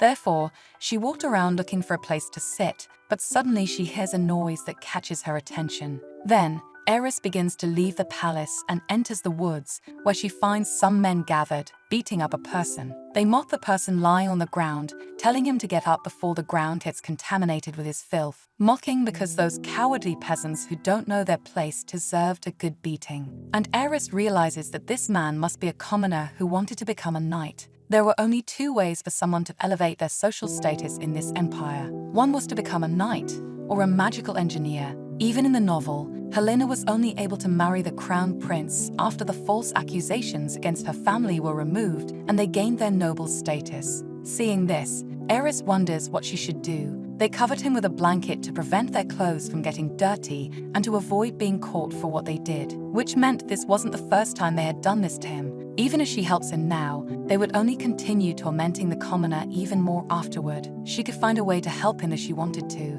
but she didn't feel like doing any of that. That's when the nobles start to lift the commoner, and the protagonist realizes that the person being beaten was the young commoner from the town earlier. And he quickly recognizes her from a distance as well, which makes her wonder if she should help him now. But what would happen if she interfered in the situation? It could seem rather hypocritical given the circumstances. If a woman who threatened him like that decided to save him out of nowhere, how hypocritical could she be seen? Sometimes, receiving help could also be humiliating, so they just exchange glances for a while. Until Eris feels it wasn't her place to intervene. It was with the child she had made the agreement before, not with him. And since he had nothing to do with her, the protagonist turns around and decides she should leave. Returning to the palace, the night ceremony had just begun. This event was an opportunity for nobles to form social and political alliances by choosing knights from other families. Everyone there was anxious in case they couldn't choose the knight they had in mind. The protagonist passed on her turn because she had no one in mind,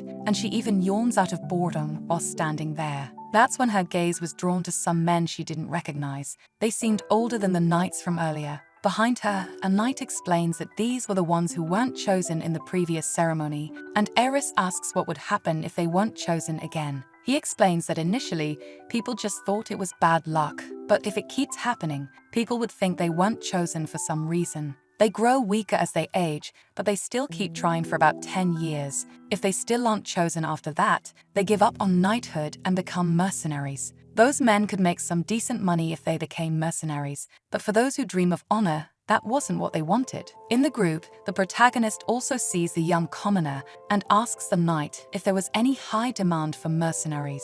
He replies that wealthy commoners prefer knights over mercenaries with an uncertain past. The value of a knight increases if they are from a low-rank noble family. A wealthy commoner's family could elevate their status by marrying their daughter to a knight or using his hand as a bargaining chip with other affluent families. To aristocrats who value status and dignity above all else, this should be a horrible prospect. At this, the knight behind Eris comments that he had overstepped his bounds last time when he commented on the knight's fantasies. She replies that he shouldn't worry about the past, and he thanks her because she was indeed very kind. But if possible, he would like to suggest again, unless there was no reason, he would like her to choose a knight. Eris looks to the side when the knight kneels, asking her to do so because her decision could save someone's life. Even if she was dissatisfied with the knight and wanted to dismiss him later, he would still have a better chance of being chosen by a different noble. Those men who train almost their entire lives to be knights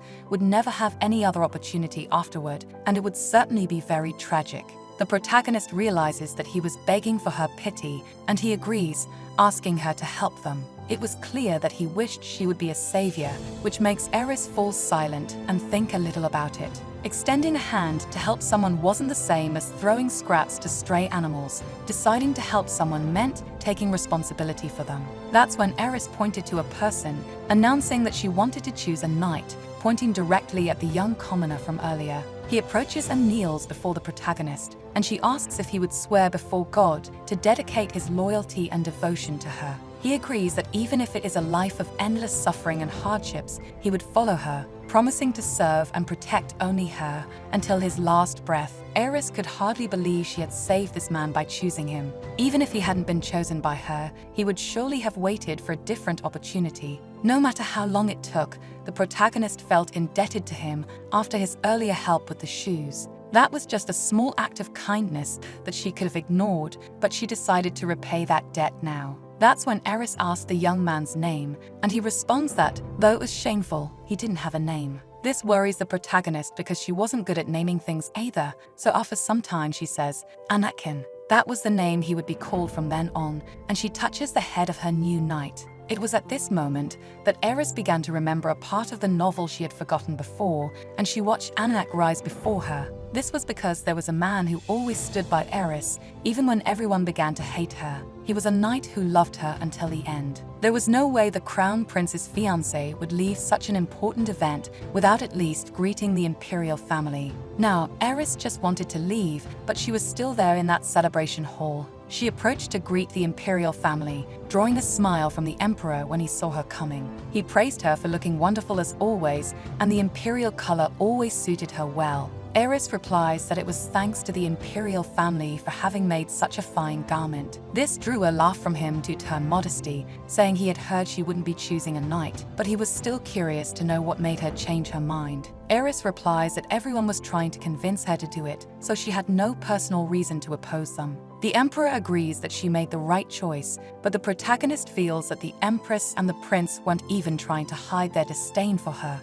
Now should be the perfect moment to ask the emperor to cancel the engagement, and Eris looked at Alec, thinking about this. But the foolish prince looked away, drinking his wine, making her wonder why he wasn't saying anything despite having understood her message. This would never make Eris understand him, so she says she felt a little tired from going out so early and asks if she could leave, to which the emperor agrees, saying he hadn't intended to keep her there for so long, so he allows her to go and rest. On her way back, the protagonist thinks she would take those shoes off the moment she got into the carriage. Because her feet were sore and hurt after walking in them, that's when a voice caught her attention. It came from a conversation between Helena and Jason, off in the distance, where Jason was asking her for something. And Eris remembers that the most important event that happened that day wasn't the night ceremony, it was what happened afterward. This was the scene where Jason vowed to become Helena's knight, and Helena says that a knight's oath could only be made once. But she still questions why he was choosing her like this, and he responds that she was the only one to whom he wished to dedicate his devotion. He draws his sword and kneels, swearing his loyalty and devotion to Helena, even if it is a life of eternal suffering and hardships. He promises that he will follow her and serve and protect only her until his last breath, then offers his sword to Helena, telling her that all he wanted was to keep her safe and happy, and therefore he asks her to give him the honor to do so. It would have been a perfect moment if the crown prince hadn't been watching from a distance, and Eris saw him right beside them, clenching his fists. That would be difficult for him to swallow, because he had just witnessed his best friend swear loyalty to the woman he loved. In other words, it was when the prince discovered Jason's true feelings for Helena. The only difference between Jason's oath and a marriage vow was that he pledged his sword instead of a ring. And Helena, being very kind, was still too sweet and innocent. That's when the protagonist approached Jason and Helena, asking if she was interrupting something with a little knowing smile. Next to her, Jason turns to her and says she wasn't bothering them, to which the protagonist comments that the prince must have been looking for Helena. This makes Helena realize the time, and she thanks Eris for letting her know, quickly saying goodbye to the two of them before leaving. After she ran off, Eris knew that Alec would probably go after her. If she hadn't interrupted, it would have turned into a problematic love triangle. The protagonist looks at Jason and says she believes it would be wiser if he paid more attention to his surroundings, although he doesn't understand exactly what she is talking about. That's when Eris wondered if Jason wasn't a master swordsman, and then says he must have known the whole time. There was no way he hadn't sensed there were people nearby. He made the oath to Helena, knowing that Alec and Eris were watching. Jason touched the protagonist's hair, mentioning that she seemed confused, and she quickly slapped his hand away. He smiles and comments that last time he asked her not to hate them, and now he felt that she must have misunderstood things. That was actually a warning to her, and so he decides to be more clear, which makes Eris raise an eyebrow, thinking he must have assumed he got slapped because he bullied Helena, since in the original novel, Eris had cruelly bullied Helena. And it was understandable that Jason would hate Eris. He could have just stopped this and killed Eris from the beginning so everyone could live happily ever after. But she questions what was stopping him from doing that, and why he was doing this only now. And Eris asks why he doesn't just stab her right now, since he has his sword in hand,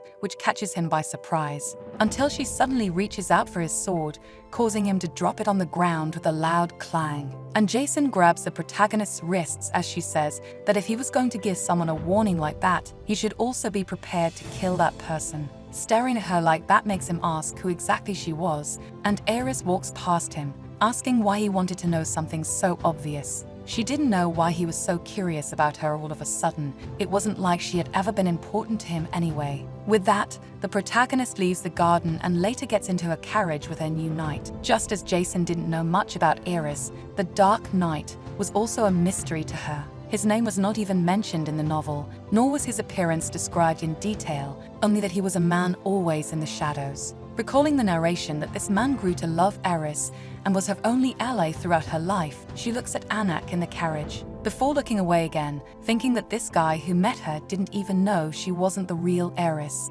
It could be possible that he wouldn't fall in love with her precisely because she wasn't the original. She couldn't ignore the chance of being betrayed. This gave her a headache, and that was when her knight asked why she chose him. And Eris asks if he had another master in mind for him to ask that, and Anak replies that he didn't have any power of choice. But Eris did. She was the only daughter of Marquis Mazirian and the Crown Prince's fiancé, so he believed she had an extra reason for choosing him, because she had the option to choose literally anyone else in that hall. Eris couldn't imagine this man falling in love with the real Eris, so she agrees that he was right. She didn't know what her family's knights said when she wasn't around, but she wanted him to forget all that. The protagonist was sure that her family's knight commented that Eris chose him out of kindness and that she was a savior. But that wasn't the reason she chose him. Nothing so honorable as that, and she remembers her father's words that knights were people who would do anything for her. To which Eris responds that she wants Anak to die for her, which makes him surprised for a moment. She knew his weakness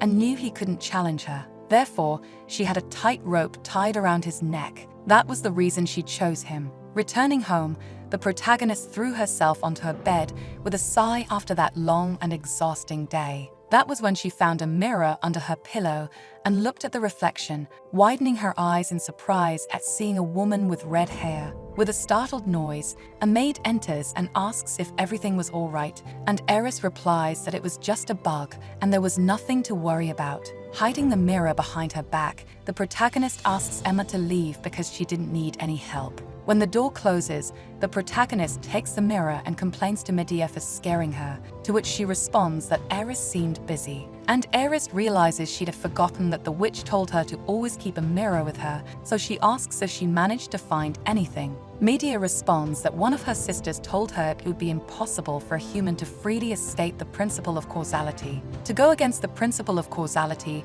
a price must be paid, but a human life wasn't enough for that. It needed to be something immense, like the heart of Mother Nature, which was similar to what happened in Jason's story. The witch asks if she found out from the cathedral if there was a way to leave alive, and Eris replies that the high priest denied it because he said that the soul that was in her original body must die, which means it should be impossible for her since that body was an empty shell. That's when the witch suggested that if Eris doesn't go against the principle of causality, there might still be a way to return. The principle of causality was a natural law that exists in the world to ensure that all beings fulfill their life's purposes. It was the same reason heroes appear in times of chaos. Some people are born to save the world, and others to be saved. The world works like a clock with delicate gears. A simple mistake in the gear's turn is enough to make everything fall apart. And that's why the principle of causality exists. So to be able to escape freely from this, a great price must be paid. Eris asks what happens if she is no longer connected to it, and the witch replies that normally the person would die when death is permitted. So this means that she needs to fulfill her purpose first in order to be able to die, and Eris herself had only one mission, which was to kill Helena. Medea says that she should know and be quite aware of what she should do, but Eris knew she would be executed if she took Helena's life. She couldn't believe she would have to end her own life in this way, so the protagonist asks how the witch could help her. And Medea responds that it was only natural for a soul to be reincarnated back into the world where it died, confusing the protagonist, who questions if she was saying she could only be reborn back in that same world, and the witch insists it was the law of life. But a witch was someone who bends and breaks the rules. If some sacrifices are made, Medea could take her soul back to her original world, only after she fulfills her purpose in this world, which makes Eris ask what kind of sacrifices she was referring to. After a moment of silence, the witch laughs because she still needed to find the answers for that. It seemed like she was just playing with Eris. Lying on the bed, she hears the witch say she shouldn't feel discouraged because she and her sisters were actively researching this. It seemed that there had never been outsiders on this continent before her, and Hubris himself mentioned that no one had ever managed to leave there alive. It wouldn't be easy to find a solution, even for witches, so Eris wonders if she should be paying a bit more for her services. That's when Medea says she will collect her payment later because it was according to the contract she drank, which makes Eris remember the mysterious drink she had the last time she met with the witch. Medea laughs because she shouldn't accept drinks from strangers without knowing what they are, and Eris complains that she didn't even know what was in the contract. But the witch keeps laughing because she had Eris's life in her hands, and Eris also had Medea's. It was perfectly fair. Anyway, she would contact the protagonist again as soon as she found something new, so she should always keep a mirror close by from now on. Additionally, the witch mentions that if she is in danger, she could always look for a large mirror and disappears from the reflection of that mirror. The protagonist sighs, feeling it was too much information to digest all at once. She hadn't seen Anak since she returned home and wonders if he settled into his new room. When Eris whispers his name, In the blink of an eye, he appears, startling her in bed to the point she jumps. She wonders how he managed to hear her words and considers that he might have been listening to her conversation with Medea. Anak asks if he could come in, and even though she was sweating nervously, Eris agrees, still trying to calm down after the fright. He kneels by the bed and says that one of the greatest benefits of having a good night is that he never reveals his master's secrets. A confirmation that Anak heard everything, and if he could hear her whisper from afar, it could only mean that he was a master swordsman, and he responds that it was something like that, but Eris insists on getting a more concrete answer. And the knight says that his senses were good, but his sword skills weren't so impressive yet. That's why he couldn't be considered a sword master yet, and the protagonist partly understands his situation. She directly asks if he heard everything and how he felt about what he had just heard. Eris thinks that if he plans to report her for having connections with a witch, she would need to decide whether to kill him or accuse him of being a liar. When he gets up from the floor, Anak asks if she came from another world, and she thinks that if she wants his help, she has no choice but to continue being honest. So, Eris agrees because, to be more specific, she wasn't the real Eris, but rather, she herself was not from here. He asks if she wanted to go back to where she came from, and if that was what he had to help her with, and Eris agrees. This leaves her confused about why he seemed so indifferent, not even a bit shocked by what he had just heard. Eris was even breaking the law by talking to a witch, and Anak quickly realizes that she was suspicious of him. The protagonist confirms this because he wasn't questioning her sanity even after what she had told him. Anak responds that when you live in the distant streets and notable events that make you think the world has gone mad happen frequently, it's hard to distinguish what is insane and what isn't. In the end, everything becomes too normal. The only way for a sane person to survive is to become as insane as the rest. This surprises Eris, who wonders if he is even human, so she approaches to touch his face, realizing he was warm and truly alive. Ignoring her touch, he says who she was didn't matter to him. It didn't change his job. Eris asks what that job was, and Anak says that she gives him orders, and he would follow them, that's all. This man didn't seem like the kind of person who would risk his job for love. Even if he fell in love with Helena, his loyalty would always be with Eris. Seeing her sit down, Anak asks if she was disappointed with the knight she chose, confessing that he was crazy. But the protagonist denies it, saying that she actually liked it. So, another day and other difficulties continue to appear, and that day in particular would be a bit different from the others. On that day, she left home because she was going to Lort, the largest pastry shop in the empire. Once, Eris dressed as a commoner with a purpose because she didn't want to have to worry about drawing attention. Upon entering Lort, she sits down to talk with a commoner girl, with Anak accompanying her. And the girl says they found the priest Eris was looking for, which makes her relieved because she could finally meet Father Matthews. Looking around, the girl hands the protagonist a folded piece of paper for her to see. And upon opening the paper, the protagonist reads the name Bonitio. It seemed like a place she would need to check on the map when she got back home. While Eris tried to thank her for the good work, suddenly, the girl grabbed the paper from her hand and put it in her mouth. This catches Eris by surprise as the girl explains that she herself told her to keep it a secret, and since the girl couldn't read, she didn't know what the note said either. This makes the protagonist ask what would happen if she got sick, and the girl proudly says that she grew up eating street food, so a piece of paper wouldn't harm her. Faced with this, Eris pushes a plate of sweets for the girl to eat, surprising her that she could eat all of it,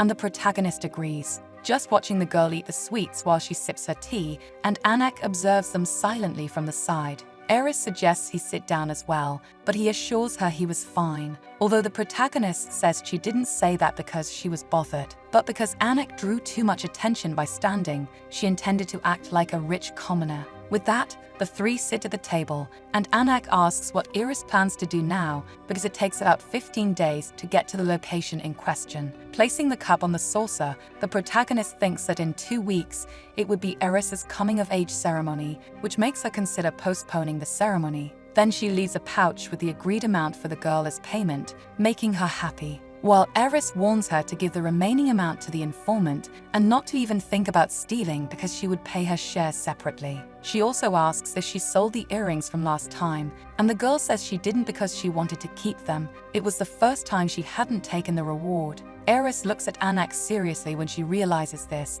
wondering if he was taking her rewards. and he explains that it was the girl's father, a drunkard who keeps gambling and makes her work on the street, who then takes her money. The girl complains that her scoundrel of a father wasn't around and had started a fight because he was drunk, leaving everything behind. Anak explains that she didn't have a family and that he was taking care of her in exchange for living in his house for free, and the girl adds that she was responsible for herself. Even though she was still underage, the girl says that only adults think about how to deceive, and it was all fine, because children from poor families are independent and live with their own families. Sipping her tea, Eris knew it wasn't her place to say where she should or shouldn't live or what she should do with her life. Suddenly, some voices start talking, mentioning the priest, and the protagonist is caught off guard. She realizes that Hubris and Helena are there, with a waiter trying to guide them to their table so they could eat together. This makes Eris uncomfortable, wondering why those two had to be there right now. Helena whispers something to Hubris,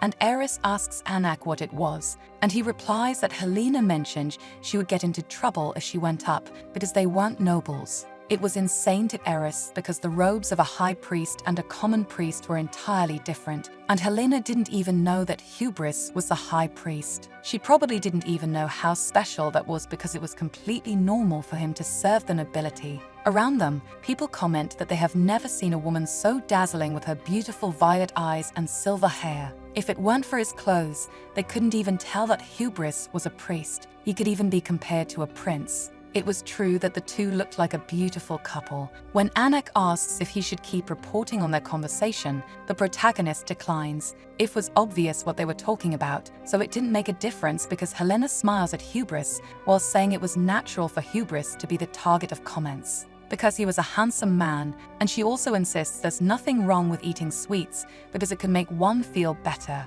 She was a charming woman who always said nice things. How could one judge people who fell in love with Helena? Besides, Helena's soul was golden, and since Hubris could see it, he must be enchanted by its color, which made Eris wonder about the color of her own soul, almost becoming curious because she wished she had asked that before. Looking at Hubris, the protagonist thinks that she was never able to make him smile like that, and the crown prince always looked at her with disdain, and Jason only smiles politely. It seemed that everyone only felt good around Helena. Suddenly, Eris felt useless and pushed aside her dessert, thinking that there was no one in this world to help her except Helena. Then suddenly she thinks that there was indeed someone, the person who was by her side. After leaving the pastry shop, the protagonist runs through the city to see the one person who had always been by her side. Stopping in front of Medea's shop, she pulls the door and asks to be let in, banging on the door and shouting for her to open up. Anak, who had followed her,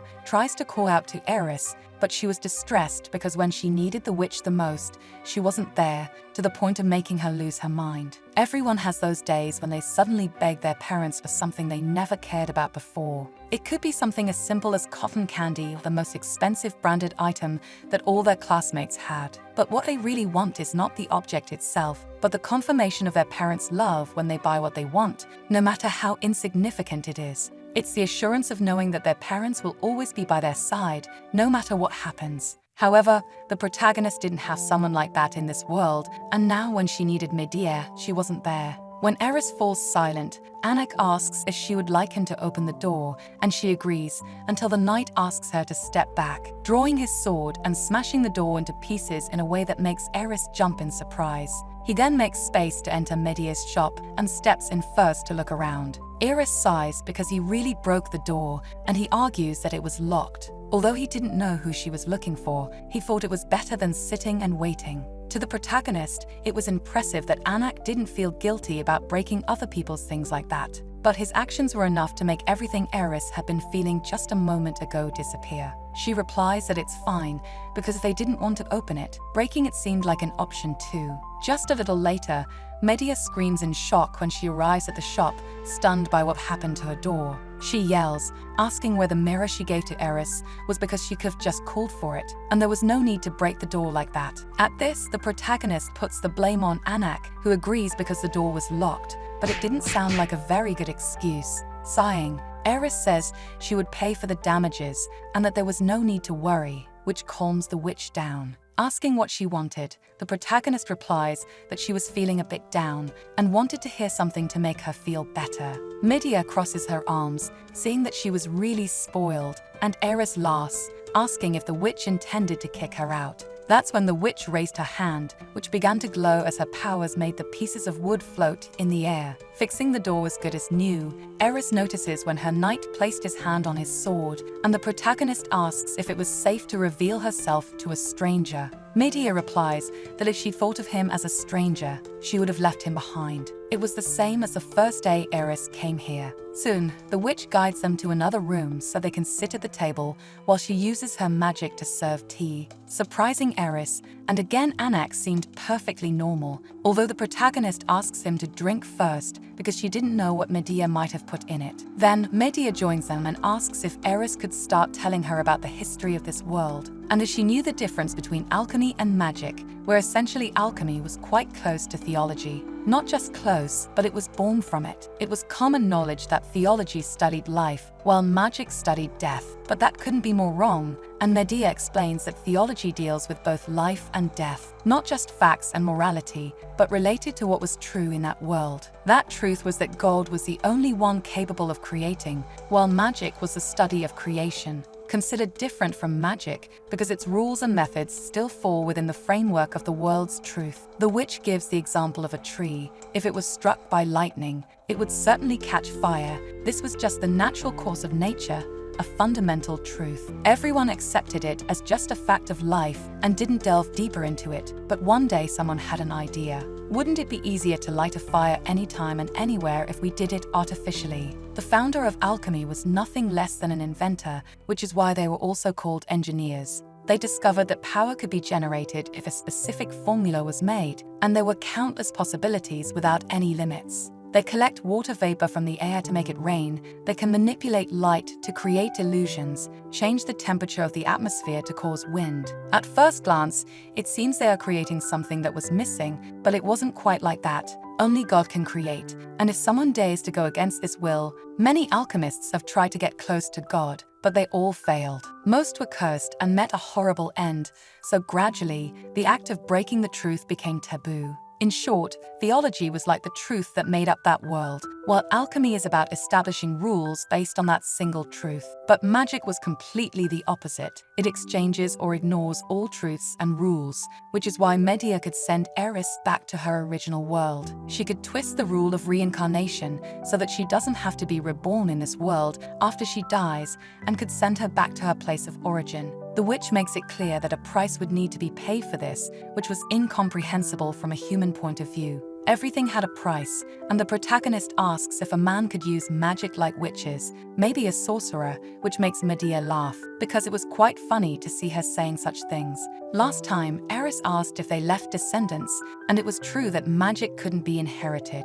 It wasn't a natural talent like alchemy and theology, and the protagonist thinks that if it couldn't be inherited like those two, it must be something different. Medea explains that witches are born when they evolve, when someone feels on the brink of despair. However, the motivation must be strong enough to break all the truths that bind them. Once evolved, they could not be considered a creation of God, and so they could free themselves and be released from the principle of causality and the rules of this world. Normally, men don't experience this level of despair because they have never suffered enough to feel something like that. In most civilizations, it was men who established the rules and never needed to break them. Eris asks if witches were so ingenious, how come no one knew of their existence? And Medea explains that many would be worried if it were public knowledge, especially those in positions of authority, because by nature, it was rare for witches to come from noble positions. The idea that nobility was a gift from God would begin to be questioned. This surprised Eris because Medea made the sign of the cross so naturally that it made her wonder if she had been a nun in the past. The witch says that if people discovered the existence of witches, they would be more afraid of them than those in power. What they feared most was losing control over others, which is why they hid all traces of witches in history. That's why they placed the word alchemy instead of magic, telling everyone that magic could only be performed through alchemy. And everything that used to be considered magic was, in fact, alchemy, something not created from scratch. The The protagonist mentions that Medea herself said before that witches were persecuted in the past, and she agrees, saying that everyone has a different view of the concept of persecution. Just like when insects invade your home and threaten you, that could be considered persecution. Although the witch was pretending to be scary, Eris could clearly see that she was just being dramatic.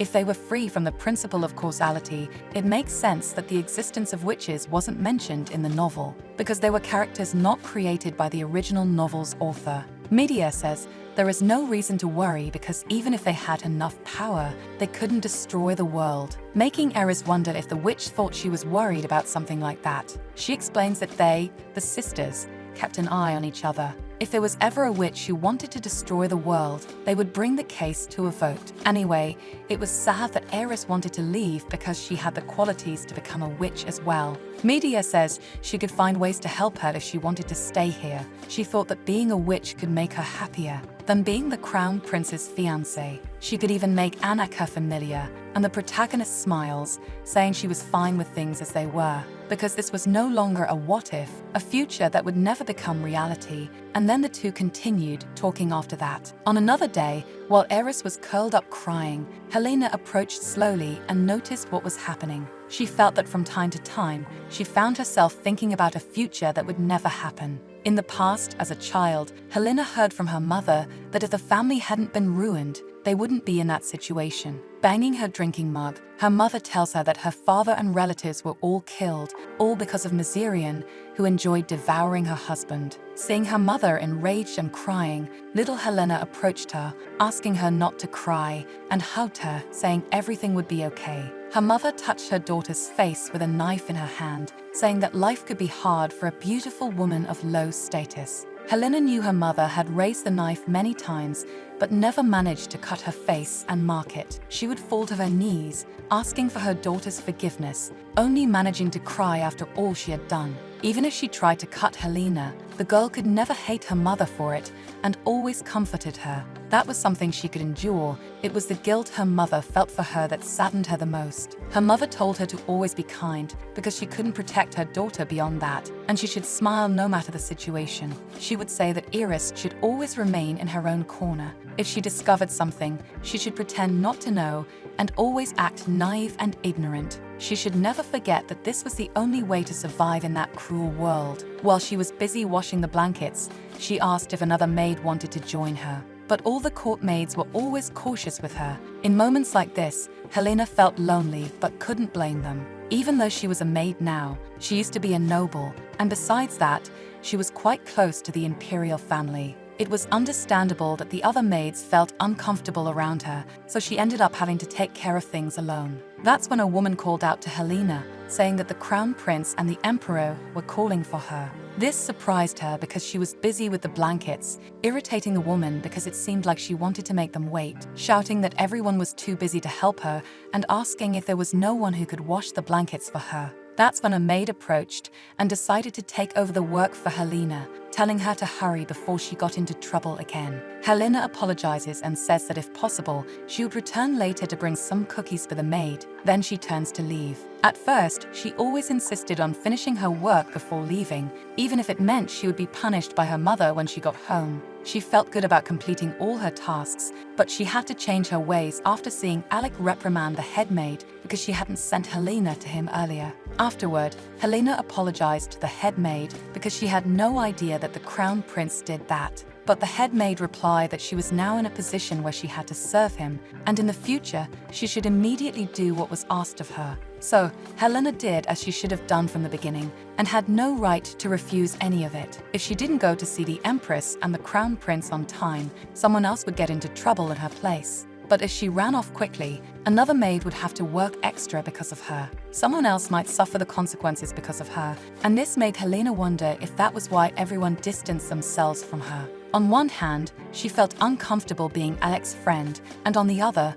they told her she had to obey the prince no matter what. She was always avoided by everyone, but she couldn't tell her mother how upset she was. All she could do now was cry and scream every night. While walking through the garden, Helena heard sobs coming from somewhere and wondered if it was her mother, but she realized it was a tone full of sadness. That's when she noticed someone sitting on the grass with their hands on their face, crying in the distance. And she realized that the source of the tears was Eris, who was crying hidden in the garden for some reason. Helena always knew that Eris Mazirian hated her. Since they were young, she had mistreated the girl with kicks under the table. And even though Alec asked if she wasn't feeling well after hearing the sounds of pain, she never told the truth. During meals, Helena would look at the sarcastic Eris, who would ask why she was making a fuss in the middle of the meal. Eris constantly kicked Helena's leg under the table or stepped on her foot with her heel. She would always deliberately put her in embarrassing situations and enjoyed seeing her suffer.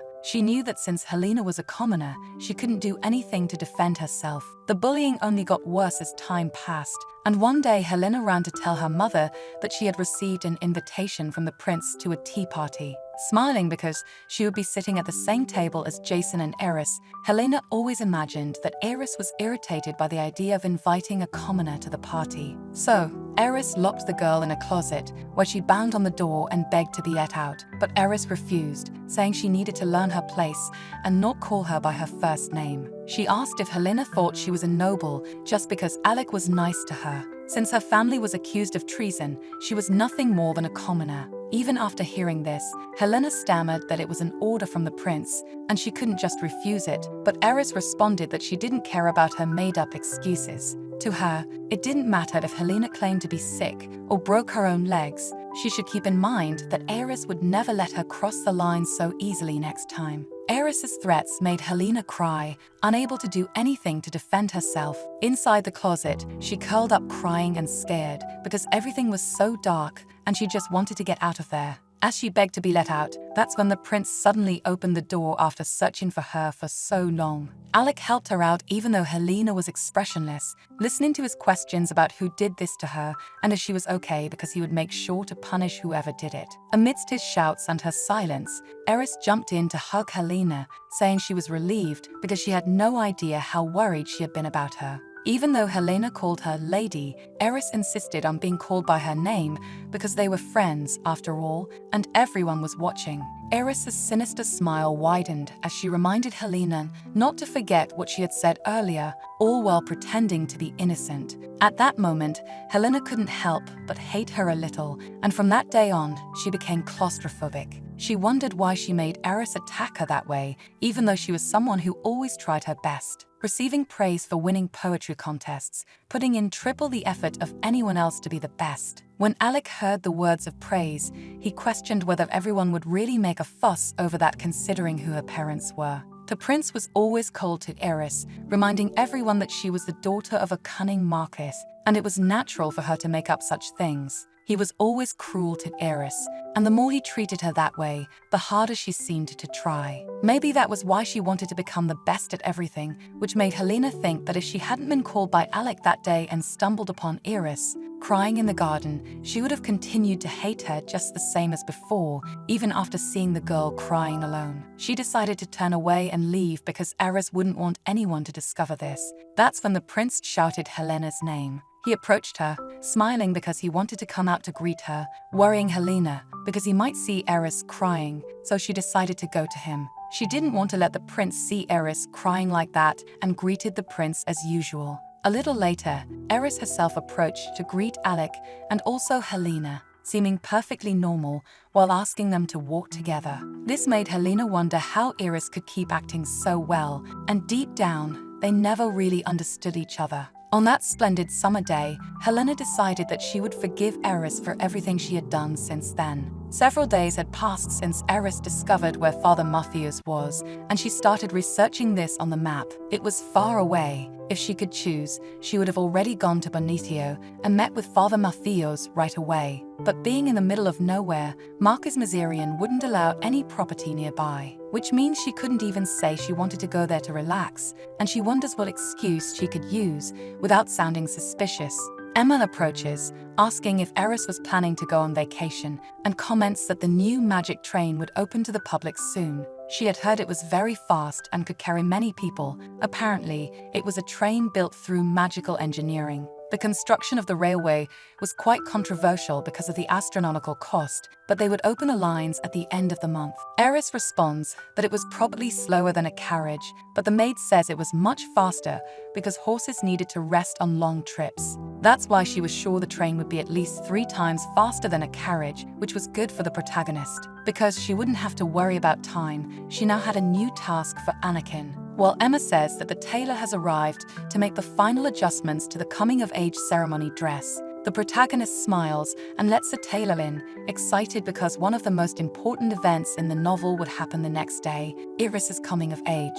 In this country, one couldn't fall asleep at any time on the day the ceremony took place. It was believed that an evil spirit would take over their body if they fell asleep because God's protection was temporarily absent on that day. She would have to spend the night at the imperial palace and go to the cathedral the next day after receiving the blessing of the high priest. She would have to return to the palace and stay awake all night during the banquet, and she reported this to her knight, explaining that she couldn't sleep during the ceremony. The protagonist asks if he had a ceremony like that, and he replies that the cathedral offers some for poor children as part of public services. It was a meaningless ceremony for them because they worked early, but most participated because they received food and clothes afterward. At that, Eris insists that she wanted to know about him, not what the other children did, making him fall silent, before saying that they woke him up at dawn and made him pray after giving him scraps to eat. After splashing a bit of holy water on them, they forced him to stay awake all night, making noise with bells tied to sticks,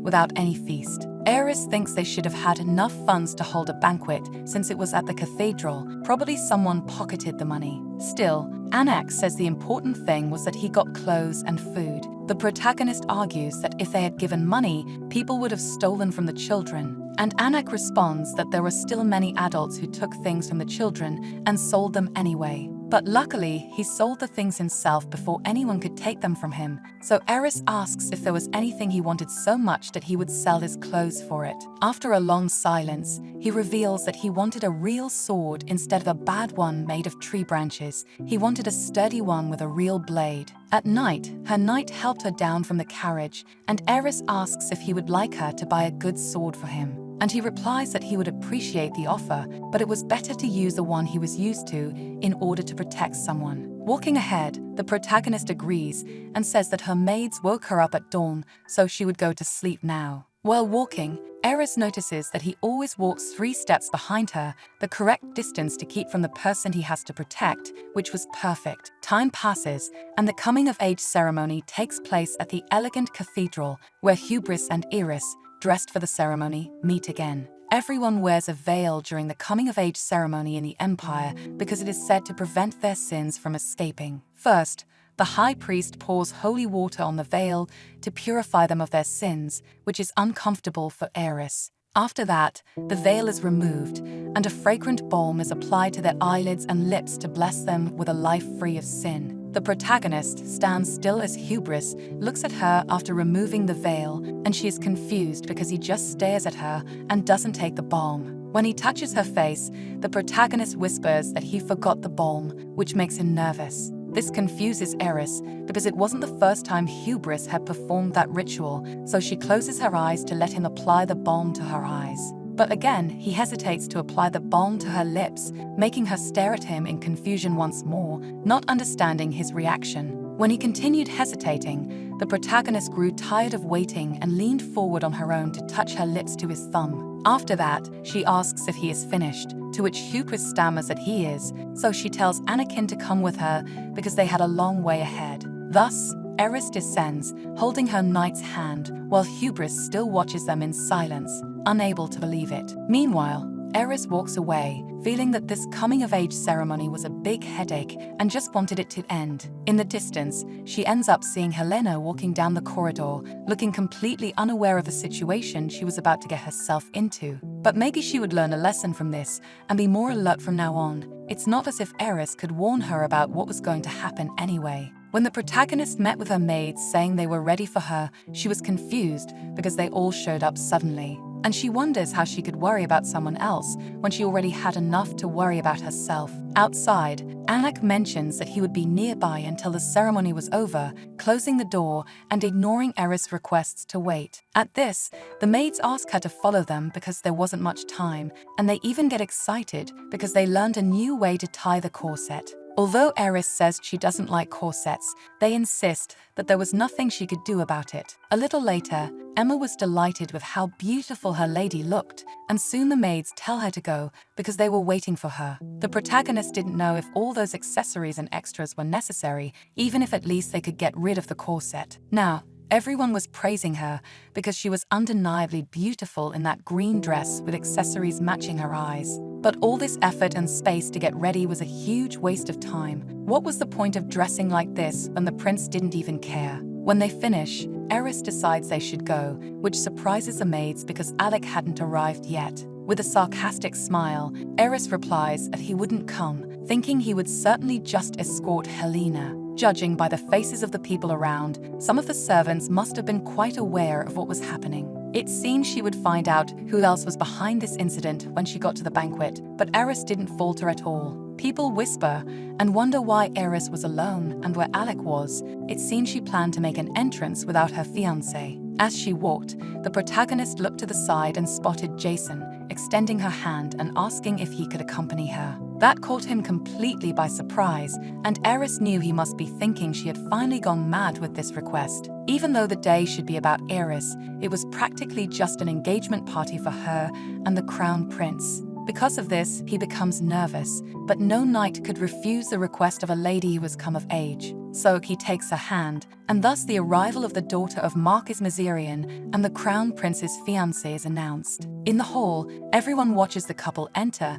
and Jason asks Eris what happened to Alec, and she replies that it was obvious he went to escort his companion. This left him confused, and the protagonist asks if he thought he got dumped or something like that. After all, Helena doesn't even have the courage to do something like that. Jason nervously says that it was impossible. This was a coming-of-age ceremony, and the crown prince couldn't do something like that. Though Eris continues, saying that love could make people do crazy things, Jason asks how she knew the two were together, which annoys the protagonist because he was asking too many questions, and a voice also announces the arrival of Marquis Mazirian. And so the Marquis approaches to speak with his daughter, frowning when he realizes she was not accompanied by the crown prince. Soon, the voice also announces the arrival of the heart of the empire and those who hold all the glory, the sovereigns of this land before whom all bow. Emperor Kratos I and his empress beside him, who together enter the hall as their arrival is announced. Smiling, Kratos compliments Eris for being absolutely stunning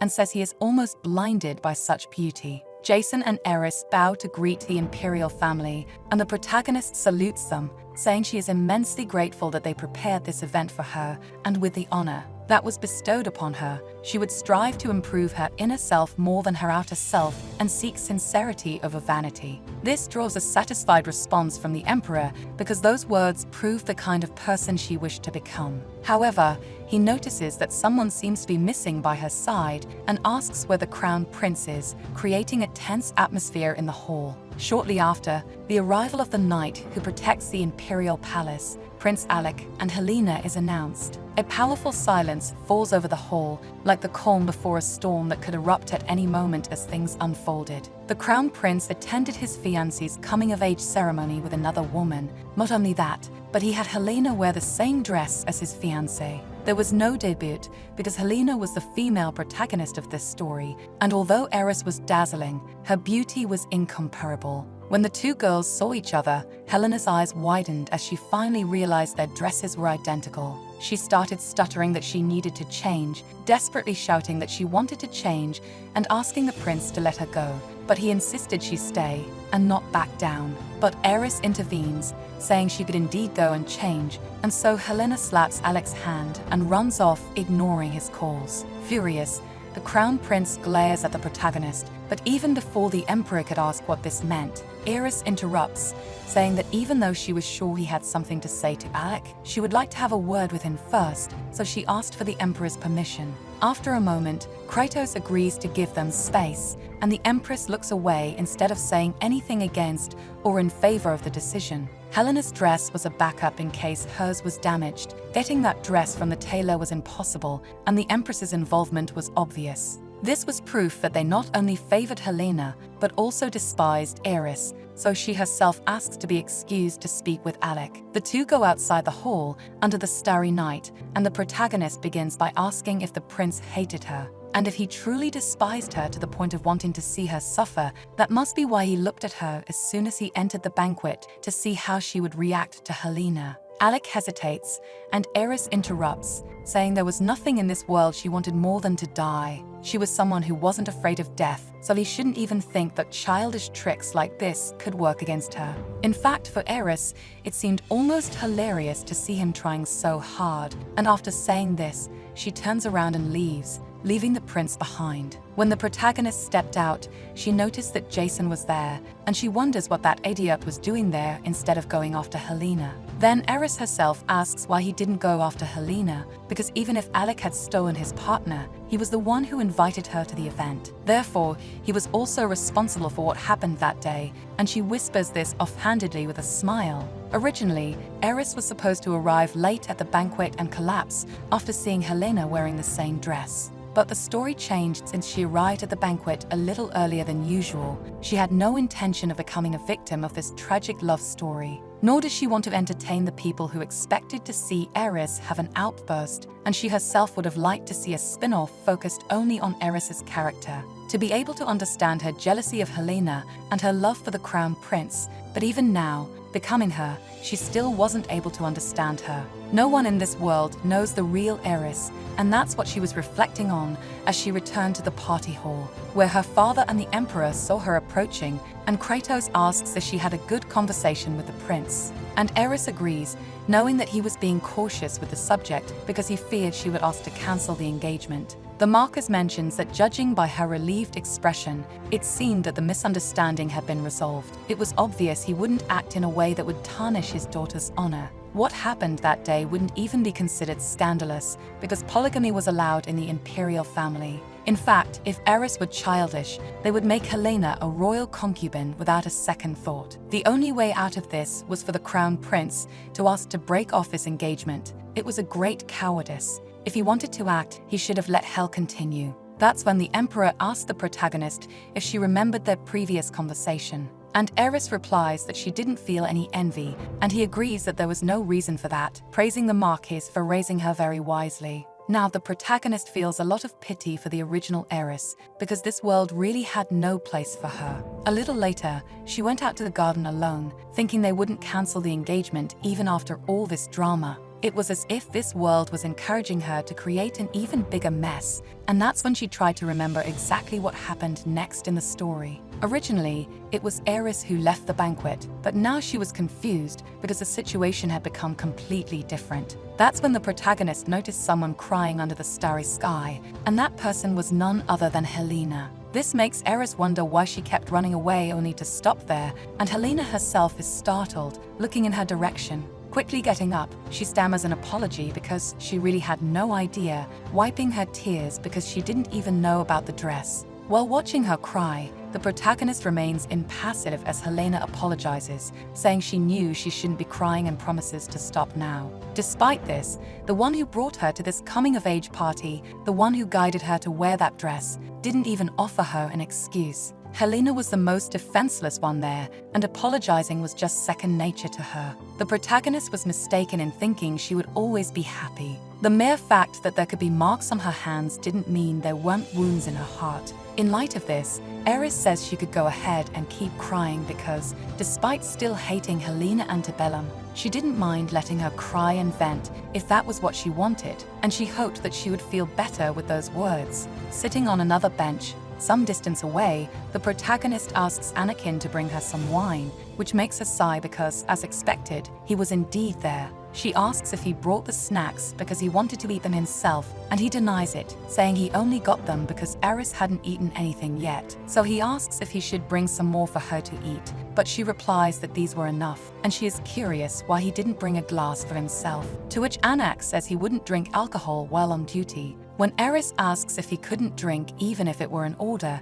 he replies that it probably wouldn't be a problem. Holding his face, Eris states that she would be the one to decide whether it was appropriate or not, and he agrees that he would keep that in mind. This makes the protagonist chuckle because he was too rigid to even notice a joke. She says she was just teasing him a little and he didn't have to force himself to do it if he didn't want to, and he thanks her for being understanding. After drinking a bit, Eris suggests that he share some of his stories, and he wanted to reveal because she was curious about him, how he had been living up until now, why he became a knight, and if he had any other dreams he might be nurturing. She wanted to know about this now that they were working together. She wanted to discover the other stories of this world that were never written in the original novel. Then, Anak reveals that he was an orphan, either because his parents abandoned him willingly or because they had no choice but to do so. It didn't matter because he had no memories of his parents and didn't even miss them. It wasn't necessarily required to have parents to be happy. Some families were unhappy precisely because of their parents,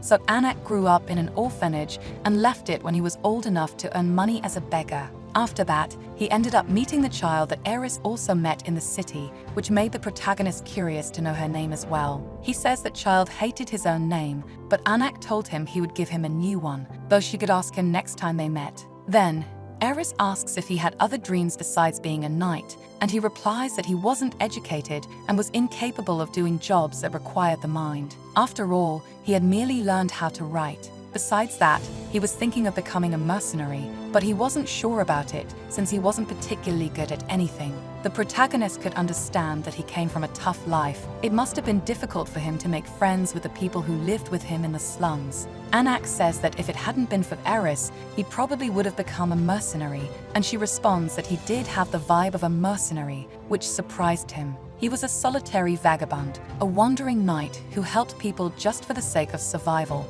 Sometimes the payment was in food, other times in lodging, and on rare occasions even with precious gold. The people who pursued him after the job was done never managed to capture him, they just disappeared. He was a loner who forged his own path. Eris then comments that the starry night was beautiful at evening and asks if he knows anything about constellations. He begins to name a few, such as Draco and Aura, as well as Ophiuchus, and Eris continues to ask him to name the stars, conversing for a while longer. She had wondered what kind of punishment would be sentenced if she lost her life and returned to her original world. She became worried about what would happen to Anak if he could lose his life too, and what would happen to Helena and the other maids. The next day, the protagonist took the train to travel alongside Anak, and she asks if he didn't intend to eat and if he should let himself starve. The knight denies this and replies that he only meant that what she didn't want to eat would be enough for him because he was used to going hungry for a few days. With a scowl, the protagonist slams her hand on the table and complains that she would never serve leftovers to anyone, not even her dog, so he should stop and just eat the food. Looking nervous, Anak agrees with his mistress and thanks her for her kindness, which makes Eris think that this was the reason he was so thin. It was all muscle and no fat. Even though Eris prefers slimmer men, he was her knight, and so she tries to contain her thoughts. She had to ensure he was strong and well-fed. That's why she asks the maid for 2 vanilla ice creams, and they continue eating together. It had been 3 days since they had boarded that train. Now was the perfect time for Eris to prepare her escape. After getting ready, she approaches the knight and says she was sure he would be perfect for judging her appearance because he grew up in the back alleys, and she asks what he thought of her disguise. He replies that he didn't quite understand why she needed to do all this, and Eris explains that it was the only way to fool people. No one could imagine that Eris Mazirian would be disguised as a prostitute like this, wearing lace and eye-catching red clothes for all to see. The protagonist wasn't big enough to pretend to be a man and didn't even have the skills to transform into an older person. Moreover, she asks if her appearance mattered to Anak. After all, nothing changed that she was still his mistress. Others might be fooled, but that was only because they believed what was in front of them. That's why she tells him to look closely and say who she was. Kneeling, the knight replies that she was the one who gave him a name, the mistress of his sword and his life. Satisfied, Eris agrees and says he could stand up now. She had prey caught in a trap that was waiting for her. The third individual she would deal with during that vacation, besides the Marquis and the imperial family, was none other than Hubris, the high priest. She was sure that the Marquis had already planted his servants in the province of Randol to keep an eye on her. But it was a pity she wasn't going there. Her plan was to escape from the train before it reached Randol, pretending to be a prostitute accompanied by Hubris. This made her wonder if Anak was doing well, since he was now on top of the train to avoid being caught. While walking through the train, a man with a mustache watches her,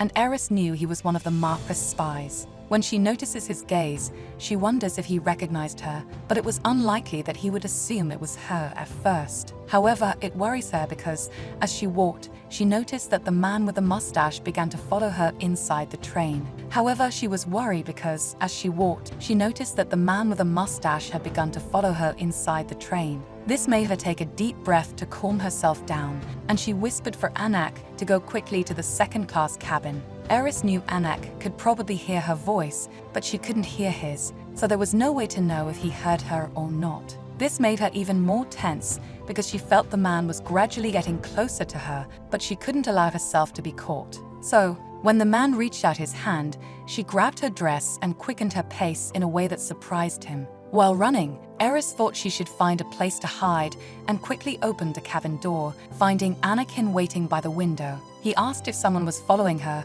because he could take care of him, and she quickly shouted not to do that because it would only complicate things. Then she said she needed him to kiss her, leaving him utterly confused, but Eris just told him to pretend quickly and pulled him by his collar, just so they could be close enough to look like they were kissing when seen from behind. The two stared at each other up close, and Eris thought that maybe because she had been running, she was a bit out of breath. When the man with the mustache passed by the cabin door, he noticed the scene inside through the glass. And Anak looked up to stare at the man, who quickly withdrew, thinking he must have been mistaken. At that, Eris asked if he had left, and the knight agreed because he could barely hear his steps in the corridor. Stepping back, she sighed because they had almost been caught, and she apologized for asking for something like that so suddenly, hoping she hadn't offended him, and he denied it, saying it wasn't the case. Smiling, Eris stepped back and said that from now on, she wanted him to refuse any order she gave that could make him feel uncomfortable.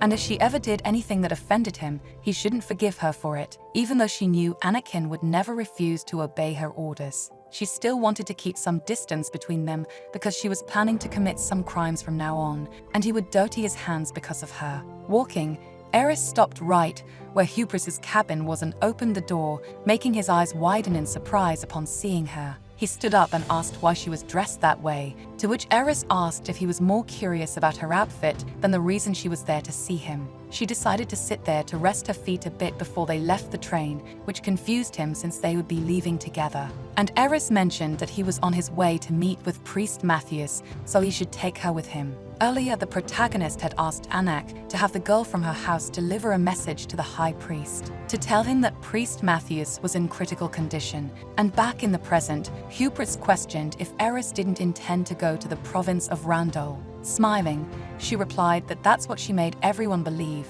but her true purpose was to meet Matthias, which was why she needed Hubris's help. He understood that the reason for her disguise was to leave the train without being noticed by others. Agreeing, Eris explained that Hubris was precisely the person she needed to make all of this come together. As they talked, the train began to slow down, and a staff member came by, announcing that the train would soon arrive at Bonitio. And Eris said she would like the high priest to pretend to be a shameless priest who liked women. That's how, when the two got off the train, the people around them began to whisper about the high priest and wondered what he was doing with that kind of woman. It seemed he thought he could get away with it because he was far from the cathedral and would behave that way, which was a shame. Although a bit uncomfortable, he walked with Eris holding his arm with a smile. A high priest next to a prostitute would certainly disturb him because he cared deeply about how the public perceived him. A little later, the two, along with Anak, continued their journey in the carriage heading toward their destination. The high priest looked at the protagonist, who was staring out the other side of the window, and quickly looked away, saying he didn't want to say anything. Still, Eris stated that if he wanted to say something, he could just speak up and shouldn't worry about Anak because he was trustworthy. Then the priest mentions that her soul seemed more stable now, as if she had decided to live the life given to her there. Looking away, the protagonist replies that this was a period of preparation before disappearing completely. This made him uncomfortable, asking her to avoid saying such things, and Eris asks if it's because life is a gift from God. But he shouldn't be telling her that kind of thing. After all, it wasn't as if he would care whether Eris lived or died. In the original novel, Hubris was revealed to be her half-brother, and from the moment she discovered he was her half-brother, she began to depend on him and even sought his help. But when Eris needed Hubris the most, he coldly turned his back on her without a second thought. The priest took advantage of Eris's loneliness to say Helena in her place, a betrayal that proved he never truly cared for her. There was still a lot of time before she would die, so she suggests that he shouldn't worry. It was said that everyone experiences a death that is appropriate for them. Eris's death would have to be brilliant and exciting. It was the miserable end of the villainy that all the readers of the novel expect. If this world were a spectacle, Eris wondered what kind of music would be played in the final act of her story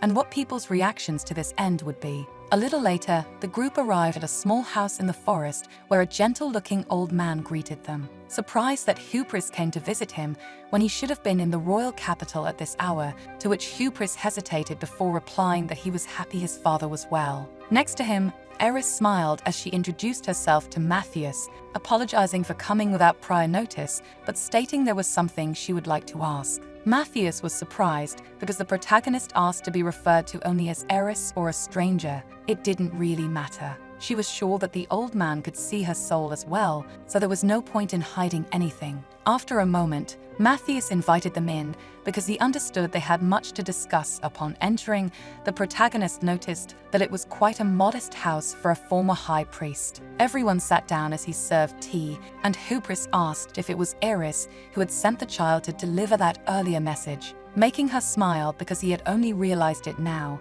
even though she had hoped he would notice much earlier. He was shocked because she seemed indifferent after deceiving him, and Eris retorted, saying that it was worrisome how easily he believed what others said in case someone tried to harm him. Even so, the priest replied that he believed God would guide him to the right path, obviously angry because she used his father figure to deceive him. Who would have imagined that this holy man was the illegitimate son of Marquis Miserian? No one could have known that the dancer who gave birth to him abandoned the baby at the cathedral. At this, Matthias asked what made Eris come from so far away to see him because he feared he might not be of much help. On the other hand, the protagonist denied this because he was the only person in this world who could answer her question. This made her remember when Jason mentioned that, according to the dragon, her destiny was not foretold by God. He manipulated a priest to tell a false prophecy so he could use it to end his own life. Eris needed to find out how the dragon conspired to end his own life. She wanted to know more about the prophecy Matthias received. So she explained that Jason talked about that whole story,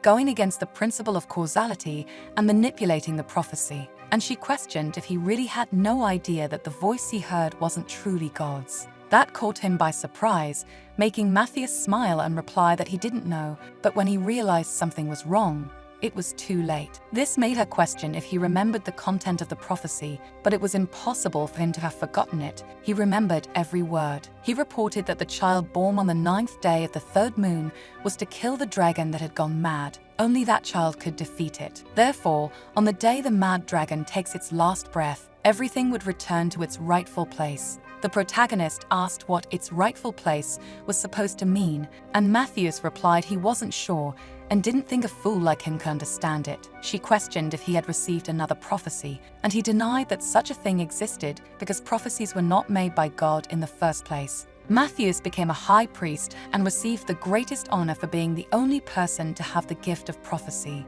But when he realized the message he received was from the dragon and not from God, he was unable to confess the truth. He did not want to give up the prestige and glory that came with his position. He couldn't tell the truth, even when it ruined a man's life. Deep down, he knew he was a great coward, and he began to cry silently as he confessed this, worrying Hubris. Looking away, the protagonist felt she needed to reflect on this more calmly because it was a lot of information all at once. Jason's destiny to become the Dragon Slayer was something that had been decided by the author of the novel. Wasn't that the rightful place the dragon referred to? If that was the case, then what did the dragon change by making Matthews deliver a false prophecy? Was there any change? Did the dragon lie to Jason? But Eris couldn't believe that was the case. Instead, could it be possible that the dragon Jason killed wasn't the true mad dragon? This made her mind process the situation even more because the book only said Jason killed the dragon, but it never specifically stated it was the mad dragon. There was only one reason why the dragon would go to such lengths to have Jason kill him, and now it made a bit more sense in Eris's mind. So, Eris asked if dragons were incapable of taking their own lives, and Matthews said it was a strange question. And he asked back if she had ever witnessed nature dying by its own will to say something so suddenly as if it were normal. Dragons were the greatest creatures created by God. They were no different from nature itself, thriving alongside the flow of time. But like everything else, they also die at some point. However, a mere human could never comprehend the lifespan of a dragon. It was just like a fly that could not guess their lifespan, but just as Eris thought, the dragon was not capable of dying by its own hand. Just like herself, which made her cover her mouth when she felt a strong urge to vomit, leaving everyone surprised. When she ran out of the house into the forest after vomiting, Anak approached to offer her a handkerchief. While wiping her mouth, Eris asked if he had brought the mirror, and he nodded, to which she asked him to hand it over because she needed to speak with the witch. She said they should go deeper into the woods, and so they went together to a nearby lake, where Eris supposed it would be safe. Then, she took the mirror to speak with Medea, because she had a question, making the witch smile as she asked what made her take the mirror instead of breaking down her door like last time. Ignoring her sarcasm, the protagonist asked if the mad dragon had interfered with the prophecy so that Jason would kill him. And Medea laughed because Eris always managed to catch her off guard with her questions, which made the protagonist simply continue, saying that Jason's destiny was to kill a dragon. But the dragon he was destined to kill was never properly specified, and the witch agreed because the mad dragon was just like Eris, an outsider. The outsider who reincarnated as a dragon was extremely satisfied with his new life at first. After becoming the most powerful creature in existence, there was nothing he couldn't do. Even helping humans establish a kingdom was a very simple task. The outsider lived diligently, fell in love with another dragon, and had a baby. But the happiness they believed would last forever began to slowly fade away. He grew tired of life and was tormented by boredom, which eventually led him to madness, until one day the mad dragon went to the witches to ask for help. When he said he wanted to be killed, they replied that they thought it was possible, but that it was exhausting to even think about the consequences that would follow. Circe, the second eldest witch, made a deal with the mad dragon, saying that she herself would not kill him, but she knew another way it could happen, but she had to receive something in return. The mad dragon gladly agreed to Circe's terms, and as soon as she received her payment, the witch revealed that soon a warrior destined to kill a dragon would be born, and he should intercept that fate. That's how the warrior killed the mad dragon, and the world was turned upside down when the laws were interfered with. That day, there was a miserable dragon who lost his lover, along with a death that should have been his. Since her only chance to die was stolen, she thought deeply about a way to reclaim her fate. And finally, the dragon made a decision. It decided to offer its heart as a sacrifice to go against the principle of causality and reclaim its destiny. And it happened that two women made the same wish on that fateful day. Some would say it was a miracle, others that it was a tragic misfortune. But perhaps it was both, because Eris was shocked as she listened to the story and how it was unfolding. The woman prayed for the girl's wish to come true while holding her in her arms, but the girl wanted nothing more than to disappear from the world. So the dragon granted their wishes. The girl's soul disappeared along with the dragon's heart, and at the same time, the principle of causality found a new soul. A soul that could inhabit the girl's empty body, and this is what happened to Eris before, which guided her to this new life and world story. After a long silence, the protagonist asks why it had to be her, shouting at Medea to know the reason. After all, there must have been many people who wished for something like that to happen to them, but it happened to her, who was happy with her previous life. Crying, Eris continues begging to know why, squeezing the mirror in her hands until she finally throws it into the water. She crouches down with her head aching until she hears noises nearby and realizes that Anak appeared, saying that someone had been eavesdropping on their conversation. and it was Hubris who did it, now threatened by the knight's sword, waiting to see if Eris would order Anak to silence him or not. That's when the high priest shouted, asking if she was affiliated with a witch, and if she even understood the gravity of such a crime. Standing up, Eris responds that she knew it must be a crime for the people of his country, but for an outsider like her, it meant nothing. Still raising his voice, Hubris argues that it was a crime while she was living in Eris's body. But the protagonist couldn't care less and asks if he would report her to the palace, which was great because it was exactly what she wanted. After all, she didn't manage to die by being stabbed, but who knows, maybe burning at the stake could resolve things, so she tells him to report her quickly.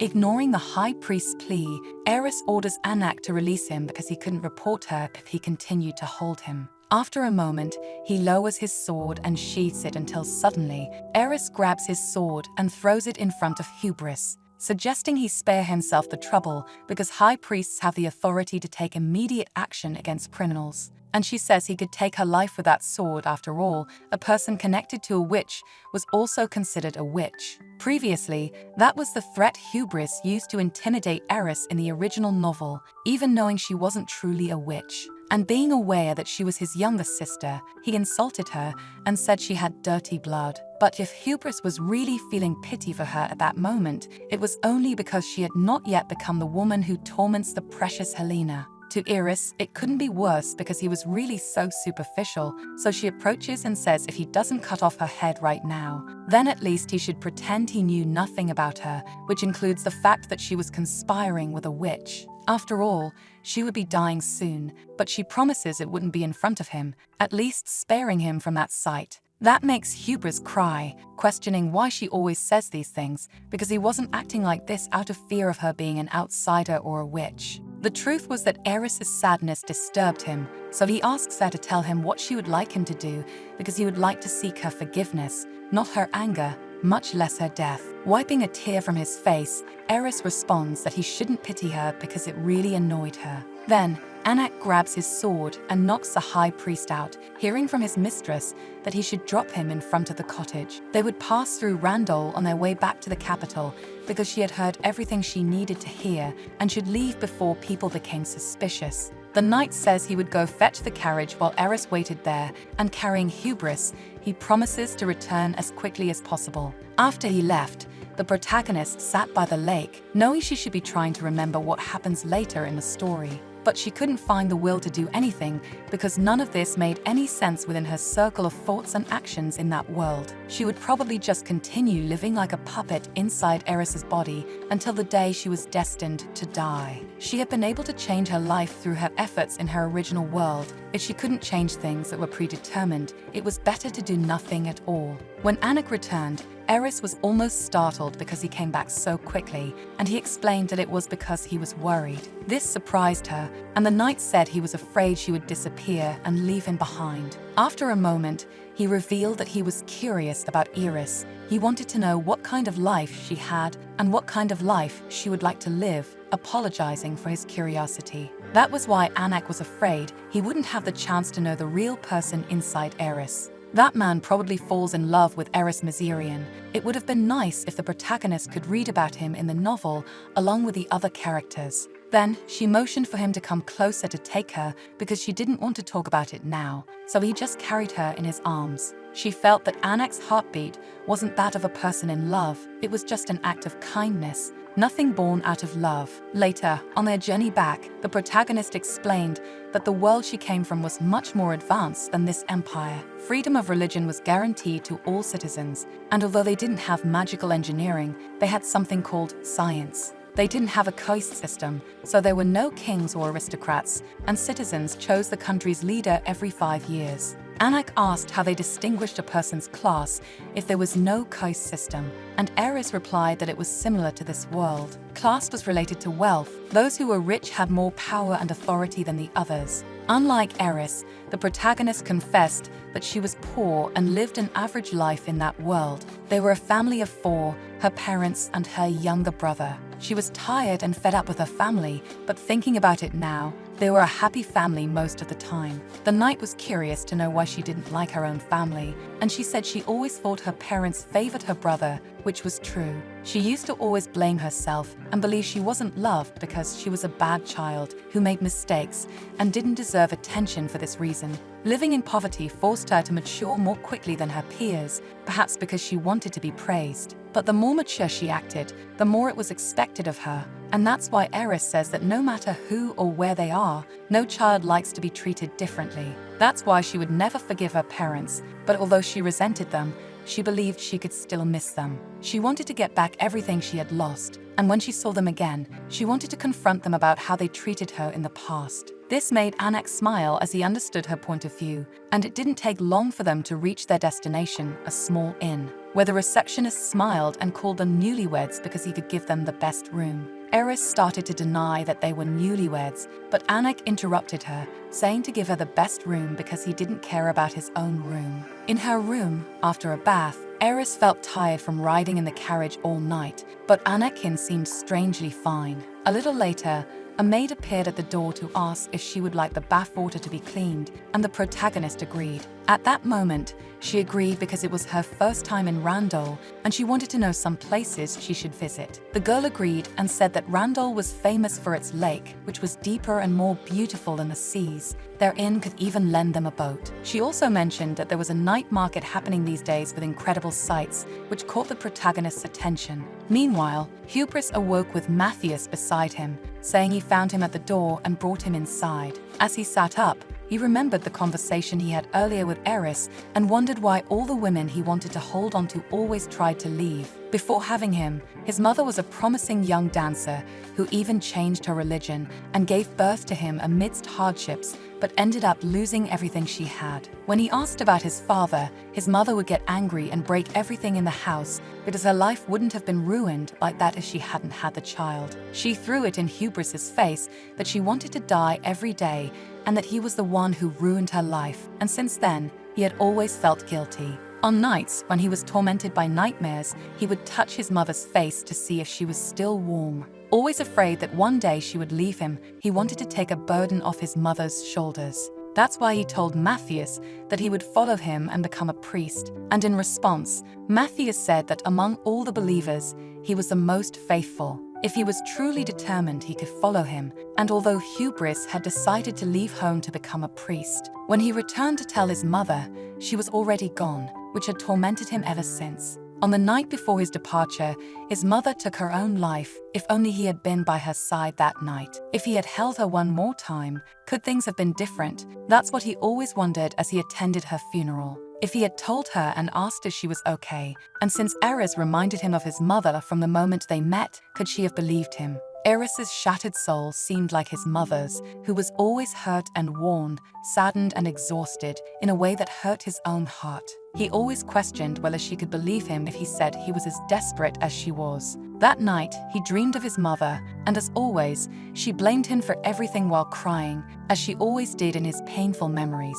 He could still remember the day Eris came to receive God's blessing. She stood before him with a shattered soul, and her emerald eyes shone like a lush summer forest. She had a breathtaking beauty that made him stare at her without being able to stop for even a second. Perhaps that was why he started to hesitate, because Eris was someone who made him want to save her, just as he couldn't save his mother in the past. Whenever Eris spoke about her own death, he always remembered his mother, which made him start to fear that he might not be able to save her, so he began to pray. And once again, his prayer failed to reach God. It was clearer than ever to Hubris that he could not save Eris' life. Meanwhile, in the city where many people were, a protagonist and Anak walked through the event, which seemed even more crowded than expected. Eris asked if her knight was hungry, and he shook his head, noticing that he was looking around. This made her laugh, because she knew he had to stay alert in places like this, but now was the time to take a break and relax a little. At this, Anak relaxed his shoulders and she held his hand, saying she wanted to find something to eat because she was hungry. The two of them headed to a stall selling roasted sausages, and the vendor said they were 3 ekrums each. They had traditional, cheese, and spiced ones. While thinking about which one to buy, the protagonist asked which one Anak wanted, and he hesitated, unsure of what to say. The vendor noticed the handsome young man and asked if the two were married because they seemed young and awkward and must be newlyweds. Before he could deny it, Eris smiled and agreed that they were on their honeymoon, saying that he was usually a friendly man but got shy around strangers. Then the vendor laughed because she had met many newlyweds, but never one with such a beautiful lady as a wife. He was very lucky, insisting that the two looked great together and even offering a discount, which made Anik embarrassed and Eris accept the discount. A little later, the two were eating, and Eris smiled because the sausage was seasoned with red pepper, which made her think of home, and it was good enough that she also wanted to drink some beer. Anak commented that this was the first time he had seen her eat like this, especially since she seemed very happy. Nearby, a vendor announced that they had mugs of drinks, a special grain liquor that could only be found in Ranol and was very delicious. The protagonist asked if he knew what could make this night even more fun, suggesting that it was obviously alcohol. As a performance was starting, with a crowd of people gathered to watch something that was about to begin soon. In the meantime, Anik returned with the grain liquor that Eris had requested, and now they could drink together. The two decided to wait to see what would be presented because it seemed to be a play. The man announced that this was a story about the tragedy of a heartbreaking family. It was about a father who was the victim of tricks, who became suspicious of his wife and son and ended up taking his own son's life. He was like a fool. An evil witch would be able to turn back time, but she would be beheaded for treason as she conspired with a witch. This made the protagonist freeze in place upon hearing those words, slowly smiling when she realized this was a story about the imperial family. During the first act, the focus was on the young prince, who had lived his entire life doing what he believed was right and faithfully serving his nation. He never thought he would be abandoned so easily. He did not even fear death, but rather the wicked ones who threatened to invade his lands. Though he might be disgraced and ruined, only God in heaven knew the truth, and thus his soul would be recognized as one of virtue. But his brother was not yet born, and the fate of this land was now in his hands. One day, the truth that he never coveted the throne would be revealed, and even while defending his innocence, the wicked covered their eyes and stopped their ears. Though he did not acknowledge the truth that was before him, he would not hold a grudge against his father, for if his death was what his father wanted, that is what he would accept. Watching the play, Eris thought that Alec's brother had been executed rather than taking his own life, but she figured it wouldn't be a play if they told the story exactly as it had happened in reality. Before her son, the Empress pleaded for her precious child not to do this because no matter what people said, she knew he was innocent. So, she asked him to flee from there and drop that knife, escaping far away. Although they might not meet again in this life, they would still be closer this way than crossing the river of life. After death, no matter where he went, they would always be together to live under the same moon, still begging her son to stop instead of inflicting the greatest pain on his own mother. Still crying, the son asked her not to waste her tears on a son who could not even defend his own innocence. And so he stabbed himself, making the Empress cry and hold her deceased son's body. She fell into deep sorrow as she grew more and more determined to seek revenge. In the second act, the Emperor said he cherished his son more than anything in the world, but this is how he was cruelly repaid. He was like a dishonest snake waiting for an opportunity to bite his neck, and the prince insisted he never had such thoughts, asking who it was that had whispered these deceitful claims in his ear, until he realized that beside his father stood the man who was a diabolical murderer, worse than a filthy pig, a rotten thief. That was when the true evidence was presented to the emperor that the queen and the prince were conspiring against him, claiming they had diverted numerous funds to build their own army, and that there was also a witness present. This enraged the emperor, even though his son begged him not to listen to such lies because he had no intention of betrayal. The guards quickly began pulling the prince away, and he shouted that God could strike him down with lightning if he were lying. Then a thunderbolt struck outside the window, and the emperor shouted for the prince to be locked in the tower and not allowed even a sip of water. Sighing, the emperor worried because the queen was also pregnant, and he ordered her to be kept confined in her quarters until further notice. His assistant agreed with the emperor's words, smiling as he proceeded with his orders. During the third act, the queen and the prince were received by poor people in the street, which worried the empress. She prayed to God to have mercy on these souls, as many were freezing from hunger in the cold. They would survive only a short time with the rations, and it was a temporary measure. Next to her, her son worried about the children because if they received a proper education, they could escape this poverty, but their parents forced them to beg in the streets. Watching the play, Eris looked at Anak and wondered how he was feeling seeing this, maybe even identifying with it. In the play, the king's assistants said they had planned to build an orphanage and a school in this area as part of the poverty alleviation project, but it was cancelled due to insufficient funds. There should be a way to resolve things. Then the two suggested they could donate some funds from the royal treasury and thus could hire workers and start construction right away. The prince said that he was more aware of current affairs than they were and would leave everything in the assistant's hands. He could always ask for any help if needed. And again, he agreed with the same dark smile of someone who was manipulating something. Ready, because they needed to bribe a poor magic engineer. Maybe they needed thunder and lightning. In Act 4, the prince was portrayed as self-disciplined and just, a defender of strengthening royal authority, which could mean trouble in the future. He couldn't affect them now because he was just a prince, but the day he became king, it could be the end for all of them. In the meeting, the assistant said that if they couldn't bring him to their side, then they should get rid of the prince. This frightened the others because they would have to send an assassin, which would certainly be an act of treason. The queen and the prince were deeply concerned with efforts to help the poor, so if they declared they needed funds to help the needy, they could allow a check to be issued immediately. As soon as they had the funds, they would hire soldiers and claim that the queen and prince were plotting treason. The king was a heartless man who wouldn't hesitate to cut down anyone who threatened his life, even if that person was his son. With that, everyone toasted to the brilliant idea of getting rid of the two for their own good. During the fifth act, the imperial family was enjoying a beautiful ordinary day, the first sunny one they had had in a long time. It seemed even the heavens were blessing their meal. The queen said it was such a lovely day that she thought it was the perfect moment to share some good news. This made the emperor ask what could make such an outspoken woman like her hold back, so she might as well go ahead and say it. Thus, the queen revealed that the prince would soon have a brother, which immediately delighted her husband, who held a hand upon hearing that wonderful secret. The doctors had also kept her condition in the dark, even though she was carrying his child, and the queen agreed that although she wanted to tell him, she had asked them not to. Beside her, the prince agreed it was fantastic news, feeling as though the sun was shining warmly and blessing their family. They felt they should continue to love and trust each other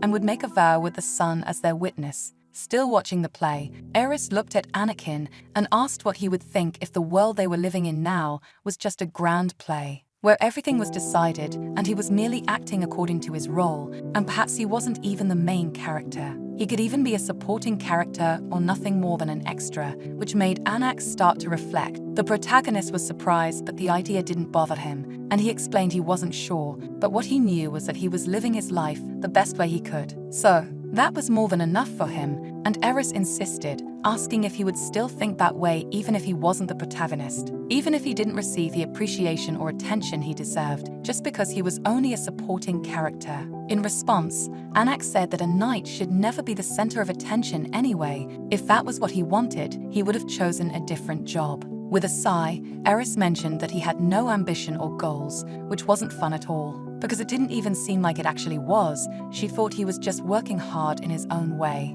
Maybe he didn't stand out much since everyone else was making the same effort, which made Eris feel bad and agree. It was true that everyone was trying to make the most of their lives, making her feel bad because she shouldn't judge others for what they chose to pursue. After all, everything Eris was doing was to return to the world she came from, which probably seemed ridiculous to others. Just as the shadow gets darker the closer it is to the light, she thought her efforts were more noticeable when they were near death. Slowly, Anak replied that not everyone needed to know how hard he was trying. All he needed was for his mistress to notice him. The two stared at each other, and Eris felt she couldn't think straight now, even though she needed to respond to him. Once she did, there would be no turning back, and she was afraid of that. When they returned to eat at the inn, one of the staff mentioned that Eris looked a lot like the famous Lady Eris, and the protagonist laughed because she understood that very well, thinking she was lucky, drawing a laugh from the staff member because it was just a compliment. The protagonist was reading a newspaper with an article about the train, stating that Eris had disappeared, and everyone believed the magic train was actually dangerous. For a long time, horses were the only means of transportation, but the disadvantage of horses was that, after a certain distance, they needed brakes. with mixed speculations about her whereabouts. Would the magic train reach its final destination and return safely? Eris could bet that the royal palace and the Marquis were disoriented now because their grand plan didn't work, but that served them right. She would have liked to stay in this city as long as possible, but she asked Anak to get a boat from the inn because she wanted to take a look at the lake. Anak agreed and asked if he should request some food to be packed for them to eat while they were out there, and Eris agreed. As they left, the girl who worked at the inn asked the protagonist to wait because she wanted to give her something and placed a flower in her hair, laughing because she really was very beautiful, making Eris thank her, saying it was really sweet of her. In response, she handed her a few gold coins, saying to be careful not to let any adults steal them. Finally, she and Anak moved away from the inn, and Eris reflected that she had been deliberating about this all night, whether or not to tell him, but she thought she should. That was when the protagonist revealed that Anakin was a character from a novel she had read, and that this whole world was about a place she had read about. Anak fell silent as Eris explained that he was a supporting character who stayed by the character Eris's side and loved her. Looking at her reflection in the water, thinking that Eris had breathtaking beauty, it frightened her how accustomed she had become to this face now, which made her wonder if her face would no longer seem familiar when she returned to her original world. Touching the water, the protagonist apologized to Anakin for taking away the woman he was supposed to fall in love with. She wondered what it must feel like to lose the love of your life before even knowing about it. But Anak was confused and asked if it meant he wasn't real, and she agreed that perhaps he wasn't. Or maybe she should say he was more like a character in a play, and Anak questioned how she could know that he would have loved her. And Eris explained that it was what was written in the book because she had read it from beginning to end and knew the end of the story, and he asked what would happen if he didn't act as he did in the book. Then, Eris replied that if that happened, it would be changed by the principle of causality. She wouldn't die even if he cut off her head, since it wasn't written in the book that she would die. After a moment, the knight questioned if that meant he would one day fall in love with her, which confused her, because she hadn't even wondered that. Could he fall in love with her, and not with Eris? Continuing, Anak asked if she would love him, and she looked away, denying it, so she suggested that he shouldn't fall in love with her. She was afraid of falling in love with Anak, but she couldn't even say it out loud, especially when she wanted to leave this world, which made her feel irresponsible. In any case, Eris asked her knight to point her to one side of the river, thinking she had never tried drowning before. She pointed to the cliff, worrying Anak, because it seemed dangerous, but she assured him it wasn't because the principle of causality would protect her. In a movie she saw a long time ago, the characters learned that there were only two ways to wake up from a dream, either by dying or falling into water. Standing on the cliff was much more frightening than Eris had imagined, but either way, Anakin could always save her. She jumped off the cliff and felt that the sensation of sinking was very good. This was exactly how it should be. Before getting too attached, she should leave this place soon. That was when someone swam to pull her out of the water, and Eris gasped for air as she ended up on solid ground again. The one who appeared to save her, yelling at her to know what she was thinking, was none other than Jason. Catching the protagonist completely off guard, not understanding why Jason was suddenly there, she asked him to leave her alone, wondering where Anakin was. Then Anak himself pulled her from Jason's hands, covering her with his coat and asking how he dared to lay his hands carelessly on a lady. Jason was surprised that a knight who couldn't protect his mistress would say that, making Eris stand between the two while being held in that awkward atmosphere, which made her wonder what exactly they were doing, arguing and glaring at each other like two middle school boys. Later, the protagonist returned to the inn to change clothes, not expecting to be caught so easily. Who would have imagined that Jason would appear out of nowhere? Suddenly, Jason himself appeared to ask if Eris was going somewhere, joking that she seemed ready to run away again.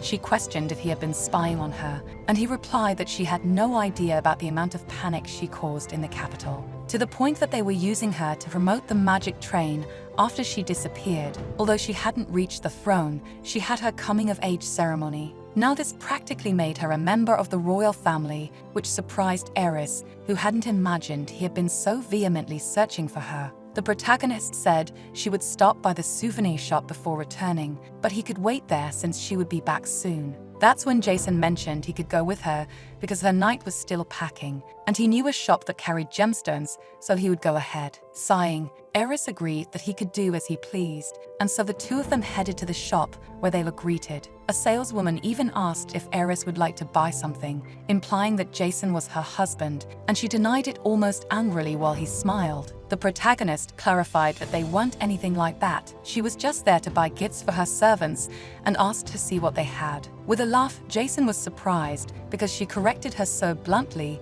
almost hurting his feelings, but Eris couldn't care less. Anyway, she asked how he knew where to find her, and he asked back what she thought the Emperor and the Marquis did after the commotion. Actually, the protagonist thought they reacted slower than she expected. She even thought they wouldn't do anything to try to find her. To which Jason said he volunteered to find Eris himself, and she questioned why he wasn't visiting his parents' house while he was there to greet them. After all, she heard his family hosted parties almost every day, and he replied that he preferred not to talk to them for too long. Which was funny because Eris thought the same about him, and Jason asked if she would like to do anything else besides talk to him. This made her give him a serious look and step on his foot in a way that made him smile because she was so temperamental. But she couldn't care less after a comment like that, and she didn't care at all about Jason's concern, even though he insisted she did things to get his attention, and Eris was annoyed because it seemed he was saying it was her fault. And Jason agreed, insisting she should say that herself, asking what he should do to stop worrying about her. She didn't understand why he was asking that because she had never cared about herself, which made him go silent. After a moment, the salesman appeared, smiling and thanking them for waiting, presenting the precious stone known as Vivian's Tear. The protagonist noted that it was a local product, a gemstone from this city's lake that couldn't be found anywhere else. So, she decided she would take 5 of them, asking for them to be made into necklaces for her to buy. A little later, Jason went out to look at something Eris assumed was for Helena, and she suggested he shouldn't waste his time and just pick something already made. If it wasn't well received, it would put the person being gifted in an awkward position. But Jason replied with a smile that he just wanted Helena to have something he had touched with his own hands, which seemed strangely creepy to Eris. It was even worse than hubris, making her wonder how neither of them could be even a little normal, making her feel sorry for Helena. Suddenly, Eris noticed a gemstone that was different from all the others, and the vendor said that this one wasn't popular at all. As she could see, the color was a bit dull and prone to scratches, which made the protagonist reflect on it, thinking it was almost like herself. So, Eris asked for that one to be made into a necklace as well, and pointed to a specific style, which made him ask if she was sure because it wouldn't be comfortable to wear, but the protagonist confirmed that she wanted it anyway because she wouldn't be the one wearing it. When the protagonist returned, Anak smiled, mentioning that the thieves camped all over the forest after hearing Eris was in that village. He thought it would be better to drive the carriage back, but Eris interrupted him and ordered him to kneel before her. Then, after he knelt down, the protagonist placed the necklace with the purple stone around his neck. When Anak touched the necklace, she asked if it was uncomfortable, and he agreed as he stood up, which left her relieved because he was honest. But she had done it intentionally, because from now on, he would think of her whenever that necklace bothered him. This worried Eris because she was starting to think like the weird Jason, and she stammered that they should leave, bringing a smile to Jason, who watched everything. On the way back, Jason asked if Eris knew what happens to a noble lady and her knight when they run away together. If the Marquis and the imperial family found out about it, or rather, if they discovered it, her knight's head would be cut off for the crime of seduction, and she would spend the rest of her life locked away in the imperial palace, making Eris laugh because she didn't know Jason was so romantic. After all, he should have seen her jump off the cliff. It was clear she'd had traveled to Randall to die, which Jason didn't take seriously because he knew how love could cloud someone's judgment. But Eris replied that if that was what he wanted to believe, she wouldn't bother trying to convince him otherwise. After a moment of silence, he questioned if that was really her purpose and why. Was it because she felt something was missing in her life, and what else could she want? And Eris replied there was nothing she wanted here, and that's why she decided she wanted to die, without any regrets, even if she dropped dead right there. No matter how she explained, Jason wouldn't understand. He was destined to be the dragon slayer, and yet still longed to live. At that, Eris said that unlike him, she didn't desire anything, not even to survive, be with Helena, or anything else he might think of. That's why he didn't need to pity her and say nonsense, until Jason cut her off and asked what made her believe she always knew what he felt or thought. If she really knew what was on his mind, she wouldn't say such things, which made Eris conclude that they should stop discussing the subject. As Jason said, she was practically a member of the imperial family now that she had her coming-of-age ceremony, so he should choose his words more carefully. Suddenly, a loud noise came from outside, and they realized something was happening out there, with shouting and raised voices. Looking out the window, they saw that bandits had surrounded the carriage, demanding that Eris be handed over because they knew she was inside. Stepping out of the carriage, Jason told them to get out of his way right now so he could allow them all to live. They laughed loudly, saying he was a fool who didn't understand his situation, and threatened that he should run if he wanted to live. Smiling, Jason grabbed his sword, and Eris thought that even though she had heard rumors of thieves hiding, they wanted to find a way to capture her in exchange for a ransom. At this, Jason asked the protagonist to get on a horse and leave with her knight right away, which caught her by surprise. He said they could have stayed together if the bandits were the only ones hiding in the forest, but that didn't seem to be the case, and he worried things might escalate, which made him promise that he would take care of them, so she shouldn't be upset and could scold him as much as she wanted after returning to the capital. Eris wanted to say something in response, but Anak had already gotten on the horse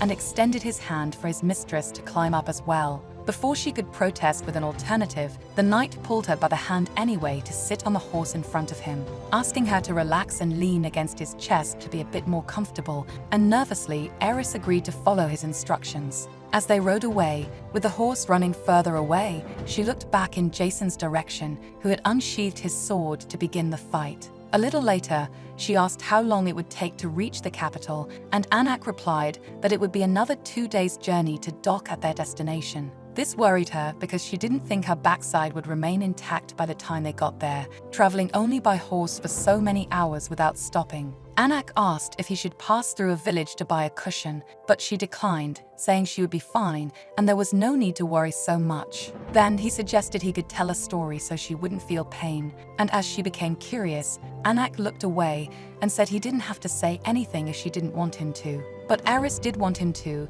and asked what kind of story it would be, and if it would be about him, though Anak argued that his story was dull and not worth mentioning. Not all lies had to be dramatic, in the protagonist's opinion, and the knight said that if he had to tell a story about himself, it would be from the present because he didn't like the past. In silence, Eris thought that if she ended up becoming part of his past, could he move on as if nothing had happened, as if he no longer remembered her? Maybe she wasn't that significant to Anakin. He was loyal only because she was his mistress and nothing more, which made her look sad and pensive. Until he asked her not to make him look back, and also not to ask what he wanted in the future because it was too difficult for him.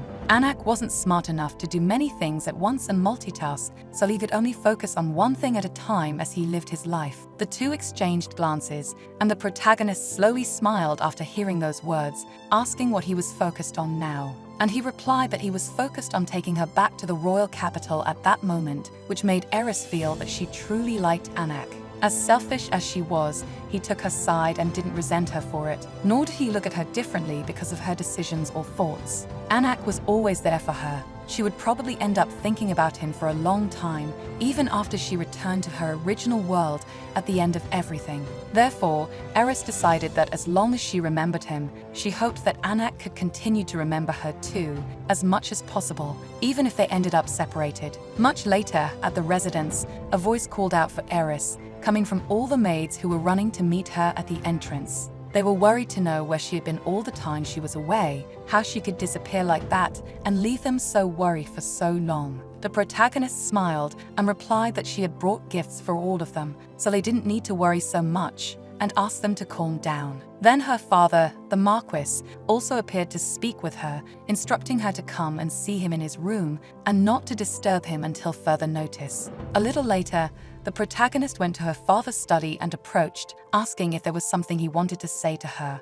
With his back turned, the Marquis questioned what Eris was thinking by acting in such a way, staring out the window as he contained his irritation, ready to press her further. I noticed that many people who watch our content aren't subscribed to the channel. I need your support to keep making those videos, so if you could help by subscribing, I'd be really grateful. Thank you from the bottom of my heart. See you next time. Bye bye.